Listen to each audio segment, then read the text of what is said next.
അപ്പോൾ ഒന്ന് ഓർത്തിട്ട് നമുക്ക് പുതിയ കാര്യങ്ങളിലേക്ക്. ഇന്ന് ഹെൽത്ത് ഇൽനെസ് ആണ്. മാനസികമായും ശാരീരികമായ എന്തൊക്കെ രോഗങ്ങളുണ്ടാകാം, അതിനെ എങ്ങനെ പ്രിവെൻറ്റ് ചെയ്യാം, അതുപോലെ തന്നെ വരാതെ എങ്ങനെ നോക്കാം, വന്നാൽ എങ്ങനെ ചെയ്യാം, എന്തൊക്കെ കാര്യങ്ങളാണ് എന്നുള്ളതാണ് ഇന്നത്തെ ക്ലാസ്സിലുള്ളത്. ഹെൽത്ത് സൈക്കോളജി എന്ന് പറഞ്ഞു കഴിഞ്ഞാൽ മനുഷ്യൻ്റെ ആരോഗ്യപരമായ കാര്യങ്ങളും അത് എങ്ങനെ ഇത് വളരെ ഡെവലപ്പ് ചെയ്തുകൊണ്ടിരിക്കുന്ന ഒരു ഫീൽഡാണ് ഹെൽത്ത് സൈക്കോളജി. അപ്പം ആരോഗ്യപരമായ സൈക്കോളജിക്കൽ അപ്രോച്ച്, ആരോഗ്യത്തോട് സൈക്കോളജിക്കലായിട്ടുള്ള മാനസികമായുള്ള അപ്രോച്ചാണ് നമ്മൾ ചെയ്യുന്നത്. അപ്പം ഒരു മനുഷ്യൻ്റെ ഹെൽത്ത് എന്ന് പറയുന്നത് അവൻ മാനസികമായും ശാരീരികവുമായും നമ്മൾ എങ്ങനെ ആ സമൂഹത്തിൽ ജീവിക്കുന്നു എന്നുള്ളത് തന്നെയാണ്. അതിന് എന്തൊക്കെ കാര്യങ്ങളാണുള്ളത്. അപ്പം മനുഷ്യൻ്റെ ശരീരത്തിന് എന്തെങ്കിലും പ്രശ്നമുണ്ടായാൽ ഫിസിയോളജിക്കൽ പ്രോബ്ലം, ശാരീരികമായ പ്രശ്നങ്ങൾ മാനസികമായ പ്രശ്നങ്ങളുമായിട്ട് ബാധിക്കുന്നു. അത് നമ്മൾ സമൂഹത്തിൽ ജീവിക്കാനുള്ള ബുദ്ധിമുട്ടുകൾ നമ്മൾ ഉണ്ടാക്കുന്നു. അപ്പം ഹെൽത്ത് എന്ന് പറഞ്ഞാൽ എന്താണ്? ഹെൽത്ത് എന്ന് പറഞ്ഞ കോൺസെപ്റ്റ് ഉണ്ടായത് മനുഷ്യന് ശാരീരികമായി പ്രശ്നങ്ങളില്ലാത്ത ഒരു അവസ്ഥയാണ്. അത് ഇന്ത്യൻ സൈക്കോളജിയിൽ പറയുമ്പോഴത്തേക്ക് ഒരു മനസ്സിൻ്റെ മാത്രമല്ല, ശരീരത്തിൻ്റെ മാത്രമല്ല, മനസ്സിൻ്റെ കൂടെ അവസ്ഥയാണ്. അപ്പം ഒരു ഇന്നർ പീസ് കിട്ടുന്ന, മനസ്സിന് ആന്തരികമായ സൗഖ്യം കിട്ടുന്നതായ ആ ഒരു അവസ്ഥയാണ് ഹെൽത്ത് എന്ന് പറയുന്നത് നമ്മൾ വെക്കുന്നത്. അപ്പം വെസ്റ്റേണും ഈസ്റ്റേണും ഉണ്ട്. രോഗമില്ലാത്ത അവസ്ഥ, ആ രോഗത്തെ ട്രീറ്റ്മെൻറ്റ് ചെയ്യുന്നതായ അവസ്ഥ.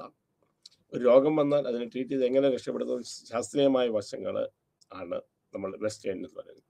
ഈസ്റ്റേൺ, അതായത് നമ്മുടെ കോൺസെപ്റ്റ് അനുസരിച്ചാണെങ്കിൽ മനുഷ്യന് ശരീരം മാത്രമല്ല മനസ്സും, അത് ആത്മീയമായ ഒരു സ്പിരിച്വൽ ലെവലിലും കൂടെ ഉണ്ടാകുന്ന ഒരു മാനസികാവസ്ഥയാണ്.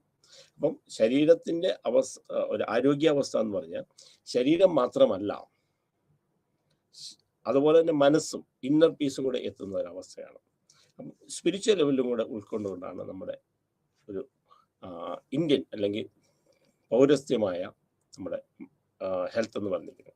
അപ്പം മനുഷ്യൻ്റെ ഹെൽത്ത് എന്ന് പറയുന്നത് അവൻ സമൂഹത്തിൽ വെൽ ബാലൻസ്ഡ് ആയിട്ട് ജീവിക്കുക. വെൽ ബാലൻസ്ഡ്, രോഗമില്ലാത്ത അവസ്ഥ മാത്രമല്ല, രോഗം ഇല്ലാത്ത അവസ്ഥ കൂടാതെ മാനുഷികമായും മാനസികമായും എങ്ങനെ ഈ സമൂഹവുമായിട്ട് ഒരാൾ ചേർന്ന് പോകുന്നു. അപ്പോൾ സമൂഹത്തിൽ നന്നായി പെരുമാറുക, രോഗമില്ലാത്തൊരവസ്ഥ, മാനസികവും ശാരീരികവുമായ ഒരു വെൽ ബാലൻസ്ഡ് ആയിട്ടുള്ള ഒരവസ്ഥ ഉണ്ടാകുക. അപ്പം ഏതൊക്കെ കാരണങ്ങളാണ് നമുക്ക് അസുഖമുണ്ടാകുന്നത്? ഒന്ന് നമ്മുടെ ഫുഡ് ഹാബിറ്റ്സ്, ജീവിത രീതികൾ, പിന്നെ നമ്മുടെ ജീവിത ശൈലികൾ, അതുകൂടാതെ നമ്മൾ ജീവിതത്തിൽ ചെയ്യുന്ന കാര്യങ്ങൾ, സാഹചര്യങ്ങൾ, സാമൂഹികവും മാനസികവുമായ പ്രശ്നങ്ങൾ, ഇതൊക്കെയാണ് നമ്മൾ ഒരു മനുഷ്യൻ്റെ ആരോഗ്യത്തെ ബാധിക്കുന്നത്. അപ്പോൾ ഇങ്ങനെ ആരോഗ്യത്തെ ബാധിക്കുന്നതിൻ്റെ ഒരു മുഖ്യമായ ഘടകം എന്ന് പറയുന്നത് സ്ട്രെസ്സാണ്. സ്ട്രെസ് എന്ന് പറയുന്ന ഒരു സാഹചര്യത്തെ മനുഷ്യൻ എങ്ങനെ വിലയിരുത്തുന്നതിനെ അടിസ്ഥാനമാക്കിയാണ് സ്ട്രെസ് ചെയ്യുന്നത്. അപ്പോൾ സ്ട്രെസ് ഉണ്ടാകുന്ന അവസ്ഥ, സ്ട്രെസ് ഇല്ലാതെ നമുക്ക് ജീവിക്കാൻ പറ്റില്ല. ആ സ്ട്രെസ് എപ്പം നമുക്ക് നെഗറ്റീവായിട്ട് ബാധിക്കുന്നു, അത് നമ്മുടെ മനസ്സിനെയും ശരീരത്തെയും തളർത്തുകയും അത് രോഗാവസ്ഥയിലേക്ക് നീക്കുകയും ചെയ്യും. അതിന് എങ്ങനെ നമുക്കതിനെ അങ്ങനെ അതിജീവിക്കാം, സ്ട്രെസ് ഉണ്ടാകാത്തൊരവസ്ഥ നിൽക്കുകയാണ്. എന്തൊക്കെയാണ് സ്ട്രെസ്, ഏതൊക്കെ തരത്തിലുള്ള സ്ട്രെസ്സുകളുണ്ട്, അത് ഉണ്ടാകാനുള്ള കാരണങ്ങൾ, അത് മനുഷ്യൻ്റെ ഫ്രസ്ട്രേഷൻ ആകാം, കോൺഫ്ലിക്റ്റ് ആകാം, ഓരോ ദിവസങ്ങളുണ്ട് ഈവൻറ്റിൻ്റെ ആകാം, സാമൂഹികമായ മാറ്റങ്ങളാകാം. ഇതെല്ലാം മനുഷ്യനെ സ്ട്രെസ്സിലേക്ക് നയിക്കുന്നതാണ്. അപ്പം ഈ സ്ട്രെസ്സിലേക്ക് നയിക്കുന്ന സമയം വരുമ്പോൾ, സ്ട്രെസ് വരുമ്പോൾ അതിനെ എങ്ങനെ ഓവർകം ചെയ്യാം, സ്ട്രെസ്സിനെ എങ്ങനെ ഓവർകം ചെയ്യാം, എങ്ങനെ സ്ട്രെസ്സുമായിട്ട് നമുക്ക് ജീവിക്കാൻ സാധിക്കും. അപ്പോൾ സ്ട്രെസ് ഉണ്ടാകാതിരിക്കുക എന്നുള്ളതല്ല, സ്ട്രെസ് വന്നു കഴിഞ്ഞാൽ സ്ട്രെസ്സുമായിട്ട് എങ്ങനെ ചേർന്ന് കോപ്പിംഗ് സ്ട്രാറ്റജീസാണ്, അതിന് എങ്ങനെ നമുക്ക് മാനേജ് ചെയ്യാൻ സാധിക്കും. അപ്പോൾ സ്ട്രെസ്സിന് പല രീതികളുണ്ട്. അതിന് പ്രോബ്ലം ബേസ്ഡ്, അത് പ്രശ്നത്തെ നമ്മൾ മുൻകൂട്ടി കണ്ടുകൊണ്ട് അതിന് നിൽക്കുക. അതല്ല എന്നുണ്ടെങ്കിൽ വൈകാരികമായിട്ടുള്ള എമോഷണലായിട്ടുള്ള രീതിയുണ്ട്. അപ്പോൾ നമുക്ക് സംഗതി ഉണ്ടായി നമ്മൾ ദുഃഖിതനാണെങ്കിൽ സപ്പോർട്ട് ചെയ്താൽ എംപത്തറ്റിക് വേ, സിമ്പത്തറ്റിക് വേ, അല്ലെ ഒരു കരുണാപരമായ ഒരു മനുഷ്യനെ സഹായിക്കുന്ന രീതിയിലുള്ളതായ, അവനെ സപ്പോർട്ട് ചെയ്യുന്ന രീതിയിലുള്ളതായ വൈകാരികമായി അതിനെ അതിജീവിക്കുക. പ്രശ്നമാണ്, പ്രശ്നത്തെ മുൻകൂട്ടി കണ്ടുകൊണ്ട് നമുക്ക് ചെയ്യാം. അപ്പം കോപ്പിംഗ് ചെയ്യുക എന്ന് പറഞ്ഞു കഴിഞ്ഞാൽ, ഒരു സ്ട്രെസ്സിനെ കോപ്പി ചെയ്യുക എന്ന് വെച്ച് കഴിഞ്ഞാൽ മനസ്സുകൊണ്ട് എങ്ങനെ അതിനെ ഉൾക്കൊള്ളാം എന്ന് വെച്ച് കഴിഞ്ഞാൽ, ഒരു നെഗറ്റീവ് സിംറ്റംസ് കുറയുക, നെഗറ്റീവായിട്ടുള്ള ചിന്താഗതികൾ കുറയുക, പോസിറ്റീവായിട്ട് കാര്യത്തെ നമ്മൾ കാണുക, ആ കാര്യത്തെ നമ്മൾ കണ്ട് അനലൈസ് ചെയ്ത് അതിനെ എങ്ങനെ അതിജീവിച്ച് നമ്മൾ മുമ്പോട്ട് വരിക. അങ്ങനെ വരുമ്പോൾ ഒരാൾക്ക് സ്ട്രെസ് ഇല്ലാത്ത അവസ്ഥയല്ല, നെഗറ്റീവായിട്ടുള്ള സംഗതിനെ അതിജീവിക്കാൻ സാധിക്കുക, നെഗറ്റീവ് സിസ്റ്റത്തിൽ നമുക്ക് എങ്ങനെ ജീവിക്കാം എന്ന് പഠിക്കും. അതാണ് കോപ്പിംഗ് സ്ട്രാറ്റജീസ് കൊണ്ട് ഉദ്ദേശിക്കുക. അത് പല രീതികളുണ്ട്. ഒന്ന് അവോയ്ഡൻസ് പോലെ നമ്മൾ ഒഴിവാക്കുക, അല്ലെങ്കിൽ ആരുടെയെങ്കിലും സപ്പോർട്ട് നമ്മൾ നേടുക. ഇത് അല്ല എന്നുണ്ടെങ്കിൽ നമ്മളതിന് ഒഴിവായി പോവുക, ഇന്നാക്റ്റീവായിട്ട് നമ്മളിരിക്കുക. അങ്ങനെ പല രീതികളിൽ നമുക്ക് സ്ട്രെസ്സിനെ ഓവർകം ചെയ്യാറുണ്ട്. അപ്പോൾ അങ്ങനെ സ്ട്രെസ്സിനെ ഓവർകം ചെയ്ത് കഴിഞ്ഞാൽ, സ്ട്രെസ്സിനെ ബാലൻസ് ചെയ്ത് കഴിഞ്ഞാൽ, പിന്നെ നമുക്കുണ്ടാകുന്ന ചില പ്രശ്നങ്ങൾ, ആ സെക്സ് കൊണ്ടുണ്ടാകാവുന്ന പ്രശ്നങ്ങൾ ആണ് നമ്മൾ, സ്ട്രെസ് കൊണ്ടുണ്ടാകാവുന്ന പ്രശ്നങ്ങളാണ് നമ്മൾ പിന്നെ പഠിക്കുന്നത്. പിന്നീട് നമ്മൾ പഠിച്ച ഫുഡ് ഹാബിറ്റ്സ്, മനുഷ്യൻ്റെ ശരീരം എങ്ങനെ, ഫുഡ് ഹാബിറ്റ്സ് എങ്ങനെ നമ്മുടെ ഹെൽത്തിനെ ബാധിക്കുന്നു. അപ്പോൾ പലപ്പോഴും നമുക്ക് എന്താണെന്ന് വെച്ച് കഴിഞ്ഞാൽ പലർക്ക് എന്താണെന്ന് വെച്ചാൽ ആഹാരത്തെ നിയന്ത്രിക്കാൻ പറ്റാത്തൊരവസ്ഥ ഉണ്ടാകുക. ചിലർക്ക് എന്താണെന്ന് വെച്ചാൽ അവൈലബിലിറ്റി ഉണ്ടാകുക. ചില ഫുഡിനോട് നമുക്ക് താല്പര്യം, നമ്മുടെ ജന്മനാ തന്നെയുള്ള ചില പ്രശ്നങ്ങൾ നമുക്കുണ്ടാകാം. ചിലർക്ക് ഈ ഫുഡിനെ സെലക്ട് എങ്ങനെ കഴിക്കണമെന്ന് അറിയില്ലാത്ത സംഗതികളുണ്ട്. ഇതൊക്കെ ഫുഡ് നമ്മുടെ ഹെൽത്തിനെ ബാധിക്കുന്ന കുറേ സംഗതിയാണ്. അപ്പോൾ പലതരത്തിലുള്ള ഈറ്റിംഗ് ഡിസോർഡർ ഉണ്ട്. ഒന്ന് പിക്ക എന്ന് പറഞ്ഞ ഡിസോർഡർ, ആവശ്യമില്ലാത്ത സാധനങ്ങൾ നമ്മൾ കഴിക്കുക. തലമുടി പോലെയുള്ള, പേപ്പർ പോലെയുള്ള ആവശ്യമില്ലാത്ത സാധനങ്ങൾ നമ്മൾ കഴിക്കുക. ചില സംബന്ധിച്ചാൽ നമ്മൾ കഴിച്ച സാധനങ്ങൾ വീണ്ടും അയവിറക്കി നമ്മൾ വീണ്ടും ചവച്ച് ഇറക്കുന്ന ഒരു അവസ്ഥ. അയവിറക്കാന്ന് വെച്ച് കഴിഞ്ഞാൽ വയറ്റിൽ നമ്മൾ കഴിച്ച സാധനങ്ങൾ കുറച്ച് കഴിയുമ്പോൾ വീണ്ടും തിരിച്ച് വിളിച്ച് നമ്മൾ അതിന് ചവച്ചിറക്കി വീണ്ടും കഴിക്കുന്ന ഒരവസ്ഥ ഉണ്ടാകുക. പിന്നെ ചില പ്രത്യേക സംഗതികൾ നമ്മൾ ഒഴിവാക്കുക, ആഹാരങ്ങൾ കഴിക്കാതിരിക്കുക, സെലക്റ്റീവ് ആകുക. ഇത് ഇന്നതേ കഴിക്കുള്ളൂ, ഇത്ര സമയത്ത് കഴിക്കുള്ളൂ, ദിവസം ഒരു നേരെ കഴിക്കുക, അങ്ങനെ വളരെ സെലക്റ്റീവ് ആകുന്ന ഒരവസ്ഥ. പിന്നെ ഒരു സംഗതി എന്ന് വെച്ച് കഴിഞ്ഞാൽ ഫുഡ് കഴിക്കാതിരിക്കുക, വണ്ണം വെക്കുമെന്ന് പേടിച്ച്, നമ്മുടെ ശരീരത്തിൽ വണ്ണം വെക്കുമെന്ന് പേടിച്ച് ഫുഡ് കഴിക്കാതിരിക്കുന്ന ഒരവസ്ഥ. പിന്നെ കഴിച്ചു കഴിഞ്ഞ ആഹാരം കൂടുതലാണെന്ന് വെച്ചാൽ വായിൽ കൈ കിട്ടും, അല്ലെങ്കിൽ എങ്ങനെ ഇൻഡ്യൂസായിട്ട് നിർബന്ധിതരായിട്ട് നമ്മൾ ശ്രദ്ധിക്കപ്പെടുക. പിന്നെ ചിലർ നേരെ തിരിച്ചു വരാം, ഡിപ്രഷനൊക്കെ പോലെ വരുമ്പോൾ കിട്ടുന്ന സാധനങ്ങളൊക്കെ എപ്പോഴും വലിച്ചു തിന്നുന്ന ഒരവസ്ഥയിലേക്ക് നമ്മൾ വരിക. അതുപോലെ സെക്ഷൽ ഡിസ്ഫങ്ഷൻസ്. എന്തൊക്കെയാണ് സെക്ഷൽ ഡിസ്ഫങ്ഷൻ വെച്ചാൽ ഹെൽത്തി ആയിട്ടുള്ള ഫിസിക്കൽ റിലേഷൻഷിപ്പ്, ശാരീരികമായി ബന്ധത്തിലേർപ്പെട്ട് ജീവിക്കുക എന്നുള്ളതിനൊക്കെയാണ് നമ്മൾ സെക്ഷൽ പ്രോബ്ലമായിട്ട് എടുക്കുക. അങ്ങനെ ജീവിക്കാൻ പറ്റാതെ വരുന്ന അവസ്ഥയാണ് സെക്ഷൽ പ്രോബ്ലമായിട്ട് കിട്ടുന്നത്. അതിനകത്ത് പലതരത്തിലുള്ള സെക്ഷൽ രോഗങ്ങളെക്കുറിച്ച്, HIV പോലെയുള്ള രോഗങ്ങളെക്കുറിച്ച്, പുരുഷന്മാർക്കുണ്ടാകുന്ന ഉത്തേജനപരമായിട്ടുള്ള പ്രശ്നങ്ങളെക്കുറിച്ച്, സ്ത്രീകൾക്ക് ബന്ധത്തിലെടുപ്പം വേദന ഉണ്ടാകുന്നതിനെ കുറിച്ചുള്ളത്, സ്ത്രീകളെ സംബന്ധിച്ചിടത്തോളം ഓർഗാസം എന്താണ് സെക്സിന്റെ സുഖം എന്നത് അറിയാത്ത ഒരവസ്ഥ, ഇങ്ങനെയുള്ള പ്രീമച്ചുർ ഇജാക്കുലേഷൻ, പെട്ടെന്ന് പുരുഷന്മാർക്ക് സ്ഖലനം ഉണ്ടാകുക, വളരെ താമസിച്ച് സ്ഖലനം ഉണ്ടാകുക, സ്ഖലനം ഇല്ലാത്ത അവസ്ഥ ഉണ്ടാകുക, ചില മെഡിസിൻസ് കഴിക്കുമ്പോൾ സെക്സിനോട് താല്പര്യമില്ലാത്ത അവസ്ഥ ഉണ്ടാകുക. ഇങ്ങനെ പല അവസ്ഥകളെക്കുറിച്ചും നമ്മൾ മനസ്സിലാക്കി. ഇത് എങ്ങനെയൊക്കെ അതിജീവിക്കാനുള്ള കുറേ മാർഗങ്ങളെക്കുറിച്ച് ജേക്കബ്സ് റിലാക്സേഷൻ ടെക്നിക്സ് ഉണ്ട്, യോഗ തെറപ്പി ഉണ്ട്, ബയോ ഫീഡ്ബാക്ക് മെത്തേഡ് ഉണ്ട്, മെഡിക്കേഷനുണ്ട്, അഡ്ജസ്റ്റ്മെൻറ്റ് ചെയ്യുന്നതായിട്ടുള്ള സംഗതികളുണ്ട്. അങ്ങനെ പല സംഗതികളും നമ്മൾ ഇതിനെ അഡ്ജസ്റ്റ് ചെയ്യാനായിട്ട്, അതായത് കോപ്പിംഗ് സ്ട്രാറ്റജീസ് ആയിട്ട് നമുക്ക് കണ്ടു. ഇനി ഹെൽത്ത് സൈക്കോളജി നമ്മൾ അടുത്ത പഠിക്കാൻ പോകുന്നത് വെച്ചാൽ എന്തൊക്കെയാണ് രോഗങ്ങൾ, ശരീരത്തിനും മനസ്സിനും ഉണ്ടാകുന്ന രോഗങ്ങൾ, മാനസികമായിട്ടും ശാരീരികമുണ്ടാകുന്ന വിവിധ തരത്തിലുള്ള രോഗങ്ങൾ, ആ രോഗങ്ങളെ നമുക്ക് എങ്ങനെ അതിജീവിക്കാം, അത് എങ്ങനെ നമുക്ക് മാനേജ് ചെയ്യാം, അതിനെക്കുറിച്ചാണ് ഇന്നത്തെ ക്ലാസ് നമ്മൾ കൂടുതൽ പഠിക്കാം. അപ്പം ഹെൽത്ത് സൈക്കോളജിയിൽ വ്യത്യസ്തമായ ശാരീരികവും മാനസികവുമായ രോഗങ്ങൾ, അതിനെ നമുക്ക് എങ്ങനെ അതിജീവിക്കാം, ഏതൊക്കെ തരത്തിലുള്ള രോഗങ്ങളുണ്ട്, മനസ്സിന് ശരീരത്തിന് ഏതൊക്കെ തരത്തിലുള്ള രോഗങ്ങളുണ്ട്, പ്രധാനപ്പെട്ട രോഗങ്ങൾ ഏതൊക്കെയുണ്ട്, അതിനെക്കുറിച്ചാണ് നമ്മൾ പഠിക്കുന്നത്. അപ്പം ഹെൽത്ത് സൈക്കോളജി നമ്മുടെ ബോഡിയുടെ ഇൽനെസ് വെച്ച് പഠിക്കും, ശരീരത്തിനുണ്ടാകുന്ന രോഗങ്ങൾ. അപ്പം ശരീരത്തിൻ്റെ രോഗങ്ങളുണ്ട്. ഒന്ന് നമ്മുടെ ഫുഡ് ഹാബിറ്റ്സ് ആണെന്ന് ഞാൻ പറഞ്ഞു കഴിഞ്ഞു, ഫുഡ് ഹാബിറ്റ്സ് ആണ്. ആ ഫുഡ് ഹാബിറ്റ്സ് വരുമ്പോഴത്തേക്ക് നമ്മുടെ വരുന്ന ബോഡി മാസ് ഇൻഡെക്സ്, BMI, ആ BMIയുടെ റേഷ്യോ ഒക്കെ വെച്ചാണ് നമ്മുടെ ഹെൽത്തി ആണോ എന്നുള്ളതിനെ കുറിച്ച് തീരുമാനമെടുക്കുക.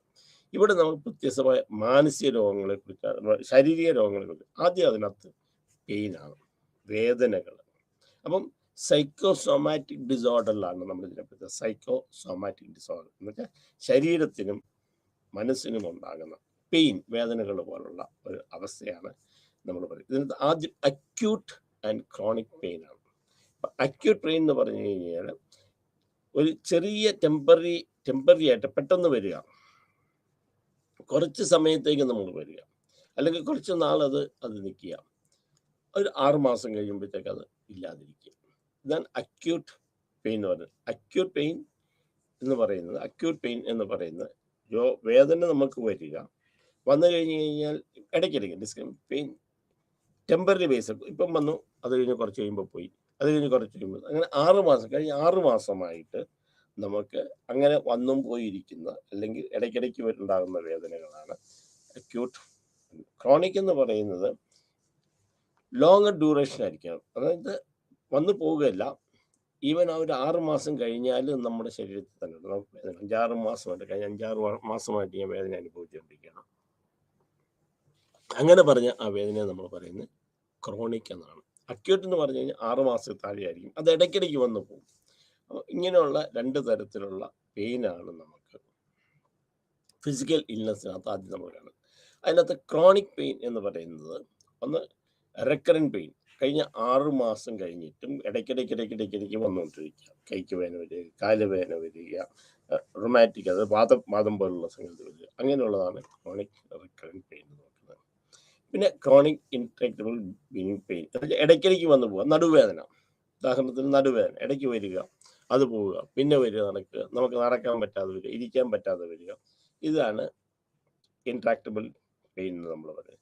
ദെൻ ക്രോണിക് പ്രോഗ്രസീവ് പെയിൻ, കൂടിക്കൊണ്ടിരിക്കുക. ഒരു പെയിൻ ഉണ്ടായി, ഇന്ന് ചെറിയ വേദന, നാളെ ഭയങ്കര തലവേദന, മൈഗ്രെയിൻ, ഇതൊക്കെ പറയുന്നത് നിങ്ങൾ കൂടി വരുന്ന ഒരു ഇതിനകത്താണ് നോക്കുന്നത്. അപ്പോൾ അത് ക്രോണിക് പെയിൻ ആയിട്ടാണ് 6 മാസം കൂടുതൽ. അപ്പോൾ നമ്മൾ ക്രോണിക് എന്ന് പറയുമ്പോൾ അത് 6 മാസം കഴിഞ്ഞിട്ട് നമുക്ക് നിൽക്കണം. വന്നു പോയിക്കൊണ്ടിരിക്കുന്നതാണെങ്കിൽ അതിന് അക്യൂട്ട് പെയിൻ എന്നേ പറയുള്ളൂ. ക്രോണിക് നമ്മൾ പറയാറില്ല, വരിക പോവുക, അത് 6 മാസത്തിൽ താഴെ നിൽക്കുന്നുള്ളൂ. അങ്ങനെ വരുന്നതിന് അക്യൂട്ട് എന്നും, കണ്ടിന്യൂസ് ആയിട്ട് വരുന്നതിനാണ് ഒന്ന് റിക്കറൻറ്റ്, കണ്ടിന്യൂസ് ആയിട്ട് ഇടയ്ക്കിടയ്ക്ക് വന്നുകൊണ്ടിരിക്കുക, ഇടയ്ക്കിടയ്ക്ക് വേദന പറഞ്ഞുകൊണ്ടിരിക്കുക. അതുപോലെ തന്നെ നടുവേദനയൊക്കെ പോലെ, നടുവേദന, കാലുവേദന, വാദത്തിൻ്റെ വേദന, ഇത് ഇൻട്രാക്റ്റബിൾ പെയിൻ എന്നാണ് ഇതിന് പറയുന്നത്. ഇടയ്ക്കിടയ്ക്ക് വന്ന് പോയിക്കൊണ്ടിരിക്കുന്ന രോഗാവസ്ഥ. പിന്നത്തെ പറഞ്ഞാന്ന് വെച്ചാൽ പ്രോഗ്രസീവായിട്ട്, അത് വേദന കൂടി വരിക, ഇന്നലത്തേലും കൂടുതൽ, 2 ദിവസം കഴിയുമ്പോൾ കഴിഞ്ഞ ദിവസത്തിലും കൂടുതലാണ്. ഇതാണ് ഇങ്ങനെ കൂടി വരുന്ന ഒരു ഇതാണ് ക്രോണിക് പ്രോഗ്രസീവ് പെയിൻ നമ്മൾ പറയുന്നത്. പിന്നെ ക്രോണിക് ഇൽനെസ്, അതായത് നീണ്ട കാലങ്ങൾ, അതായത് കുറേ നാളുകൾ, 6 മാസം കൂടി നിൽക്കുന്ന ഡിഫറെൻറ്റ് ടൈപ്സ് ഓഫ് ഇൽനെസ് ഉണ്ട് ക്രോണിക്. അതിനകത്തൊന്ന് ഡയബറ്റീസ് ആണ്. അപ്പോൾ ഡയബറ്റീസ് 2 തരത്തിലുണ്ട്. ഇപ്പോൾ ക്രോണിക് ഇൽനെസ് ആദ്യം നമ്മൾ പറയുന്നത് ഡയബറ്റീസ് ആണ്. ഡയബറ്റീസ് 2 തരത്തിലുള്ള. ടൈപ്പ് 1 ഡയബറ്റീസ് എന്ന് പറഞ്ഞാൽ കുട്ടികളിലുണ്ടാകുന്നതാണ്. കുട്ടികൾ പല കാരണങ്ങൾ കൊണ്ട് കുട്ടികൾക്ക് ഉണ്ടാകാം. ഒന്ന് ജനറ്റിക്കലായിട്ട് ചില പ്രോബ്ലങ്ങൾ കൊണ്ടുണ്ടാകാം, അല്ലെങ്കിൽ ഹോർമോണൽസ് പ്രശ്നങ്ങൾ കൊണ്ടുണ്ടാകാം, പാരമ്പര്യമായിട്ട് കിട്ടിയത് കൊണ്ടുണ്ടാകാം, അല്ലെങ്കിൽ പ്രഗ്നൻ്റ് ആയിരിക്കുന്ന സമയത്ത് അമ്മയ്ക്ക് ഇതുണ്ടായിരുന്നു, ഡയബറ്റീസ് ഉണ്ടായത് നമുക്ക് വരാനുള്ള. ടൈപ്പ് എന്ന് പറഞ്ഞാൽ കുട്ടികളിലുണ്ടാകുന്ന ഡയബറ്റീസിനെയാണ് ടൈപ്പ് 1 എന്ന് പറയുന്നത്. ടൈപ്പ് 2 എന്ന് പറയുന്നത് 40 വയസ്സിന് മുകളിലുണ്ടാകും.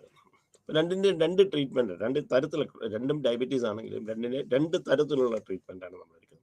അപ്പോൾ കുട്ടികളുണ്ടാകുന്ന, സാധാരണഗതിയിൽ കുട്ടികളുണ്ടാകുന്ന ഡയബറ്റീസ് ഒരു പ്രായം കഴിഞ്ഞ് കഴിഞ്ഞാൽ ട്രീറ്റ്മെൻറ്റ് എടുക്കണം, ഒരു പ്രായം കഴിഞ്ഞ് കഴിഞ്ഞാൽ അത് ഇല്ലാതാകുന്ന ഒരവസ്ഥ കാണും. ടൈപ്പ് 2 ആണ് 40 വയസ്സിന് ശേഷമാണ്. അതൊരു പ്രോഗ്രസീവായിട്ട് നമ്മൾ ഉണ്ടായിക്കൊണ്ടത് കൂടി വരുന്ന സംഗതിയാണ്. അതിന് ഓവർകം ചെയ്യാൻ വേണ്ടി പല രീതികളുണ്ട്. ഒന്ന് മെഡിസിൻസ് ഉണ്ട്, ആവശ്യമായ മരുന്നുകൾ കഴിക്കുക, ഫുഡ് നമ്മൾ കൺട്രോൾ ചെയ്യുക, ആവശ്യത്തിന് എക്സസൈസ് ചെയ്യുക, ഇതൊക്കെ ഉണ്ട്. ഈ ടൈപ്പ് 2 ഡയബറ്റീസ് ശാരീരികമായ അവസ്ഥ കൊണ്ട് മാത്രം ചില കേസുകളിൽ ചില മരുന്നുകൾ കഴിക്കുമ്പോഴത്തേക്ക് അതുകൊണ്ട് നമുക്ക് ഉണ്ടാകാം 40 വയസ്സിന് ശേഷം. അത് ചിലപ്പോൾ കാണുന്ന മരുന്ന് നിർത്തുമ്പം അത് പോകുന്ന കാണാം. ടൈപ്പ് 1 അതല്ല, കുട്ടികളിലാണ് അത് ട്രീറ്റ്മെൻറ്റ് എടുക്കുക. അത് സാധാരണ രീതിയിൽ അഡോളസൻ സ്റ്റേജ് വരുമ്പോൾ അത് പോകുന്നതായിട്ടാണ് നമ്മൾ കാണുന്നത്. Then coronary heart diseases, CHD, അതായത് ഹാർട്ട് അറ്റാക്ക് പോലെ. ഹാർട്ട് അറ്റാക്ക് വരിക, അത് മേജർ ആയിട്ടുള്ള heart attack, coronary heart disease, അത് വെച്ചാൽ അറ്റാക്ക് ഉണ്ടാകുക, ആൻജിയോപ്ലാസ്റ്റി ചെയ്യേണ്ടി വരിക, അങ്ങനെയൊക്കെ ചെയ്യുന്നതാണ്. അതുതന്നെ ഇൻഫ്രാക്ഷൻ, അതായത് മയോകാർഡിയൽ ഇൻഫ്രാക്ഷൻ വെച്ചാൽ ഹാർട്ട് അറ്റാക്ക് വരിക, അതുകൊണ്ട് മസിൽസിനൊക്കെ ഡാമേജുകൾ ഉണ്ടാകുക. അത് നമ്മൾ ഒരു പക്ഷേ മിക്കവാറും ആ ബ്ലോക്കും കാര്യങ്ങളൊക്കെ ഉണ്ടാകുമ്പോൾ ഓപ്പൺ ഹാർട്ട് സർജറിയിലേക്ക് വരിക, എന്നിട്ട് അറ്റാക്ക് വരിക. അത് നമ്മുടെ വെസൽസിനെയൊക്കെ ബാധിക്കുന്നത് മയോകാർഡിയൽ ഇൻഫ്രാക്ഷൻ എന്ന് പറയുന്നത്. ആൻജീന എന്ന് പറയുന്നത് നമ്മുടെ ഇത് കൊഴുപ്പ് കാരണങ്ങളൊക്കെ വന്നിട്ട് നമ്മുടെ ആർട്ടറി മെയിൻ ആയിട്ടുള്ള ഞരമ്പുകൾ ബ്ലോക്ക് ആകുന്നതാണ് അഞ്ചീനിയ. അപ്പോൾ അതിൻ്റെ അഞ്ചീനിയോപ്ലാസ്റ്റി ചെയ്ത് നമ്മൾ രക്ഷപ്പെടുത്താം. മറ്റേ സാധാരണഗതിയിൽ സർജറിയും ബാക്കി കാര്യങ്ങളൊക്കെയാണ്. അപ്പോൾ കൊറോണറി ഹാർട്ട് ഡിസീസസ് CHD അത് രണ്ടെണ്ണത്തിലാണ് നമ്മൾ പഠിച്ചത്. Then next one is cancer. അപ്പം ആദ്യത്തെ നമ്മൾ പഠിക്കുന്ന പെയിനാണ്, റിക്കറിങ് പെയിനാണ്. സെക്കൻഡ് നമ്മൾ പഠിച്ചത്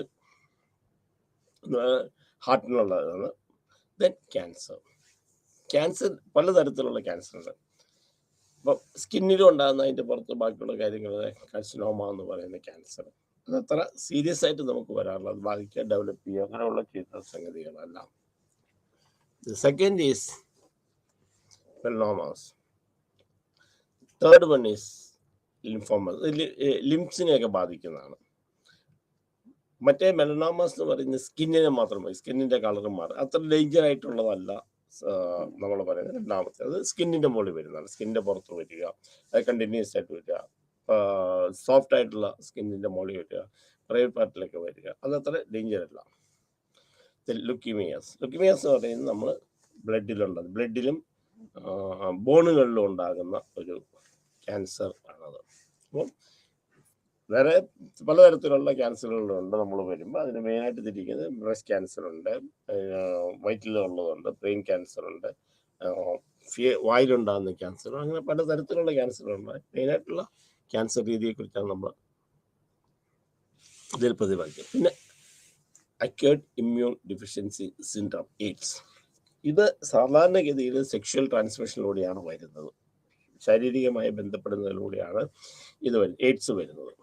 അതായത് നമ്മുടെ ബ്ലഡ് വെസൽസിനകത്തുള്ള ഇമ്മ്യൂണിറ്റി കുറയ്ക്കുന്ന, നമ്മുടെ ശരീരത്തിൻ്റെ ഇമ്മ്യൂണിറ്റി കുറയ്ക്കുന്നതിന് അക്യൂട്ട് ഇമ്മ്യൂൺ ഡെഫിഷ്യൻസി സിൻഡ്രോം എന്ന് പറയും. ഇത് വന്നു കഴിഞ്ഞ് കഴിഞ്ഞാൽ സാധാരണഗതിയിൽ നമ്മുടെ ശരീരത്തിൻ്റെ എല്ലാവിധ ഇമ്മ്യൂൺ സിസ്റ്റത്തെ ബാധിക്കും. ഇമ്മ്യൂൺ സിസ്റ്റത്തെ ബാധിക്കുന്നത് മാത്രമല്ല, ആഹാരത്തിനോട് പ്രശ്നം ഉണ്ടാകും, നമുക്ക് കഴിക്കാനായിട്ട് പ്രശ്നം ഉണ്ടാകും, ബാക്കിയുള്ള സെക്ഷൽ റിലേഷൻഷിപ്പിൽ പ്രശ്നം ഉണ്ടാകും, ഡിപ്രഷൻ ഉണ്ടാകും, ധാരാളം പ്രശ്നങ്ങൾ ഇതിനകത്തുണ്ടാകും. Acute immune deficiency syndrome. അപ്പൊ പല തെറ്റിദ്ധാരണകളും എയ്ഡ്സിനെ കുറിച്ച് പറയുന്നത്. എയ്ഡ്സ് വായിക്കൂടെ പകരുന്നതാണ്, കെട്ടിപ്പിടിക്കാൻ പകരുന്നതാണ്, ഉമ്മ വെച്ചാൽ പകരുന്നതാണ്, ആഹാരത്തിൽ കൂടെ പകരുന്നതാണ്. ഇതൊക്കെ നമ്മൾ എയ്ഡ്സിനെ കുറിച്ച്. എയ്ഡ്സ് ഇതല്ല. എയ്ഡ്സ് സാധാരണഗതിയിൽ എയ്ഡ്സ് നമുക്ക് പകരുന്നത് സെക്ഷൽ ഇന്റർകോഴ്സ്, അതായത് ഹെൽത്തി അല്ലാത്തതായിട്ടുള്ള ഇന്റർകോഴ്സിലൂടെയാണ്. അപ്പോൾ പ്രൊട്ടക്ഷനൊക്കെ വെച്ചിട്ടുള്ള സെക്ഷൽ റിലേഷൻഷിപ്പിൽ ഇത് സാധാരണ പകരുന്നതായിട്ട് കാണുന്നില്ല. കൂടുതലും ഇത് സെക്സിലൂടെ പകരുന്ന ഒരു അസുഖമാണ് അക്യൂട്ട് ഇമ്മ്യൂൺ ഡെഫിഷ്യൻസി സിൻഡ്രോം. പിന്നെ ഇത് പകരാവുന്ന ബ്ലഡ് കൊടുക്കുമ്പോഴാണ്. ബ്ലഡ് ട്രാൻസ്ഫ്യൂഷൻ, വേറെ ഒരാൾക്ക് മറ്റൊരാൾക്ക് ബ്ലഡ് കൊടുക്കുമ്പോൾ ചിലപ്പോൾ നമുക്ക് അങ്ങനെ വരാം. പിന്നെ അമ്മയ്ക്കുണ്ടെങ്കിൽ ഗർഭസ്ഥ ശിശുവിന് ഉണ്ടാകാം. പിന്നെ സൂചികൾ, അതായത് ഡ്രഗ്സ് ഒക്കെ ഉപയോഗിക്കുന്ന സൂചികൾ മാറി ഉപയോഗിക്കുന്ന ആൾക്കാർക്ക് ഇതുണ്ടാകും. ഒരാൾ ഉപയോഗിച്ച എയ്ഡ്സ് രോഗികൾ ഉപയോഗിച്ച സിറിഞ്ചസ് നമ്മൾ ഉപയോഗിക്കുകയാണെങ്കിൽ ഉണ്ടാകും. അപ്പം എയ്ഡ്സ് വരാനായിട്ടുള്ള സാധനം ഒന്ന് സെക്സാണ്, ഓഫ് കോഴ്സ് സെക്സാണ്. അമ്മയിൽ നിന്ന് കുട്ടികളിലേക്ക് വരാം, ബ്ലഡ് കൊടുക്കുന്നതുകൊണ്ട് വരാം, അതുപോലെ തന്നെ സബ്സ്റ്റൻസ് അബ്യൂസ്, അതിൽ നിന്ന് നമുക്ക് എയ്ഡ്സ് ഉണ്ടാകാം. ആസ്മ ഒരു ജനറ്റിക്കലായിട്ട് നമ്മൾ പറയുന്നതാണ്. ബ്രീത്തിങ് പ്രോബ്ലമാണ് ആസ്മ എന്ന്. ആസ്മ വന്നു കഴിയുമ്പോഴത്തെ കുഴപ്പമെന്ന് വെച്ച് കഴിഞ്ഞാൽ നമ്മുടെ ഒരു സെൽഫ് ഇമേജ് തന്നെ നമ്മൾ പോകുന്ന ഒരു അസുഖമാണ് ആസ്മ എന്ന് പറയുന്നത്. ആസ്മ വന്നു കഴിഞ്ഞാൽ മെയിൻലി നമ്മൾ ലങ്സിനെയാണ് ബാധിക്കുന്നത്. ലങ്സിൻ്റെ ഡെഫിഷ്യൻസി കൊണ്ടാണ് പ്രശ്നം ഉണ്ടാകുന്നത്. അത് ടെമ്പററി ആയിട്ടുള്ള ആസ്മയുണ്ട്, അല്ലെങ്കിൽ അലർജിക് ആയിട്ട് ആസ്മയുണ്ട്, പാരമ്പര്യമായിട്ടുള്ള ആസ്മ ഉണ്ട്, പലതരത്തിലുള്ള ആസ്മയുണ്ട്. അപ്പം ആസ്മ സാധാരണ ബ്രീത്തിങ്ങുമായിട്ട് റിലേറ്റഡ് ആയിട്ടുള്ള രോഗമാണ് ആസ്മ എന്ന് പറയുന്നത്. പാരമ്പര്യമായിട്ടും സാധാരണ കാണുന്നത്. പിന്നെ അലർജി കൊണ്ടോ അല്ലെങ്കിൽ മറ്റെന്തെങ്കിലും ഇതുകൊണ്ട് ചില മെഡിസിൻസ് ആസ്മ ഉണ്ടാക്കുന്നത്, ചില മെഡിസിൻസ് ബ്രീത്തിങ്ങിൽ പ്രോബ്ലം ഉണ്ടാക്കുന്നത് കാണാറുണ്ട്. അല്ലെങ്കിൽ പിന്നെ എന്തെങ്കിലും ഹാർട്ടിനുള്ള പ്രോബ്ലം അങ്ങനെയുള്ള വന്നു കഴിഞ്ഞ് കഴിഞ്ഞാൽ ബ്രീത്തിങ്ങിന് പ്രശ്നം കാണാറുണ്ട്. And next is called asthma. Another one is called epilepsy. ഈ എപ്പിലെപ്സി എന്ന് പറയുമ്പോൾ എപ്പിലെപ്സിക് ടൈപ്പ് നമ്മൾ കാണുന്നത് സീഷറിൻ്റെ ബേസിൽ വന്ന് വീണിങ്ങനെ കൈയൊക്കെ ചുരുക്കിയും ബഹളമൊക്കെ ഉണ്ടാക്കുന്ന എപ്പിലെപ്സിയാണ് നമ്മൾ സാധാരണഗതി എപ്പിലെപ്റ്റിക് ഡിസോർഡറായിട്ട് നമ്മൾ കാണുന്നത്. പക്ഷെ അതല്ലാതെ പല എപ്പിലെപ്റ്റിക് ഇതുമുണ്ട്, സിംറ്റം കാണിക്കാത്ത എപ്പിലെപ്റ്റിക്കുകൾ. നമ്മളെ പെട്ടെന്ന് ഒരു അബോധാവസ്ഥയിലേക്ക് പോവാം, അല്ലെങ്കിൽ പെട്ടെന്ന് നമ്മുടെ കയ്യിലിരിക്കുന്ന സാധനങ്ങൾ താഴെ പോവാം, പെട്ടെന്ന് ഇരിക്കുന്ന സ്ഥലം നമുക്ക് വിട്ടുപോകാം. അങ്ങനെയൊക്കെയുള്ള ഒരു ടൈപ്പ് ഉണ്ട്.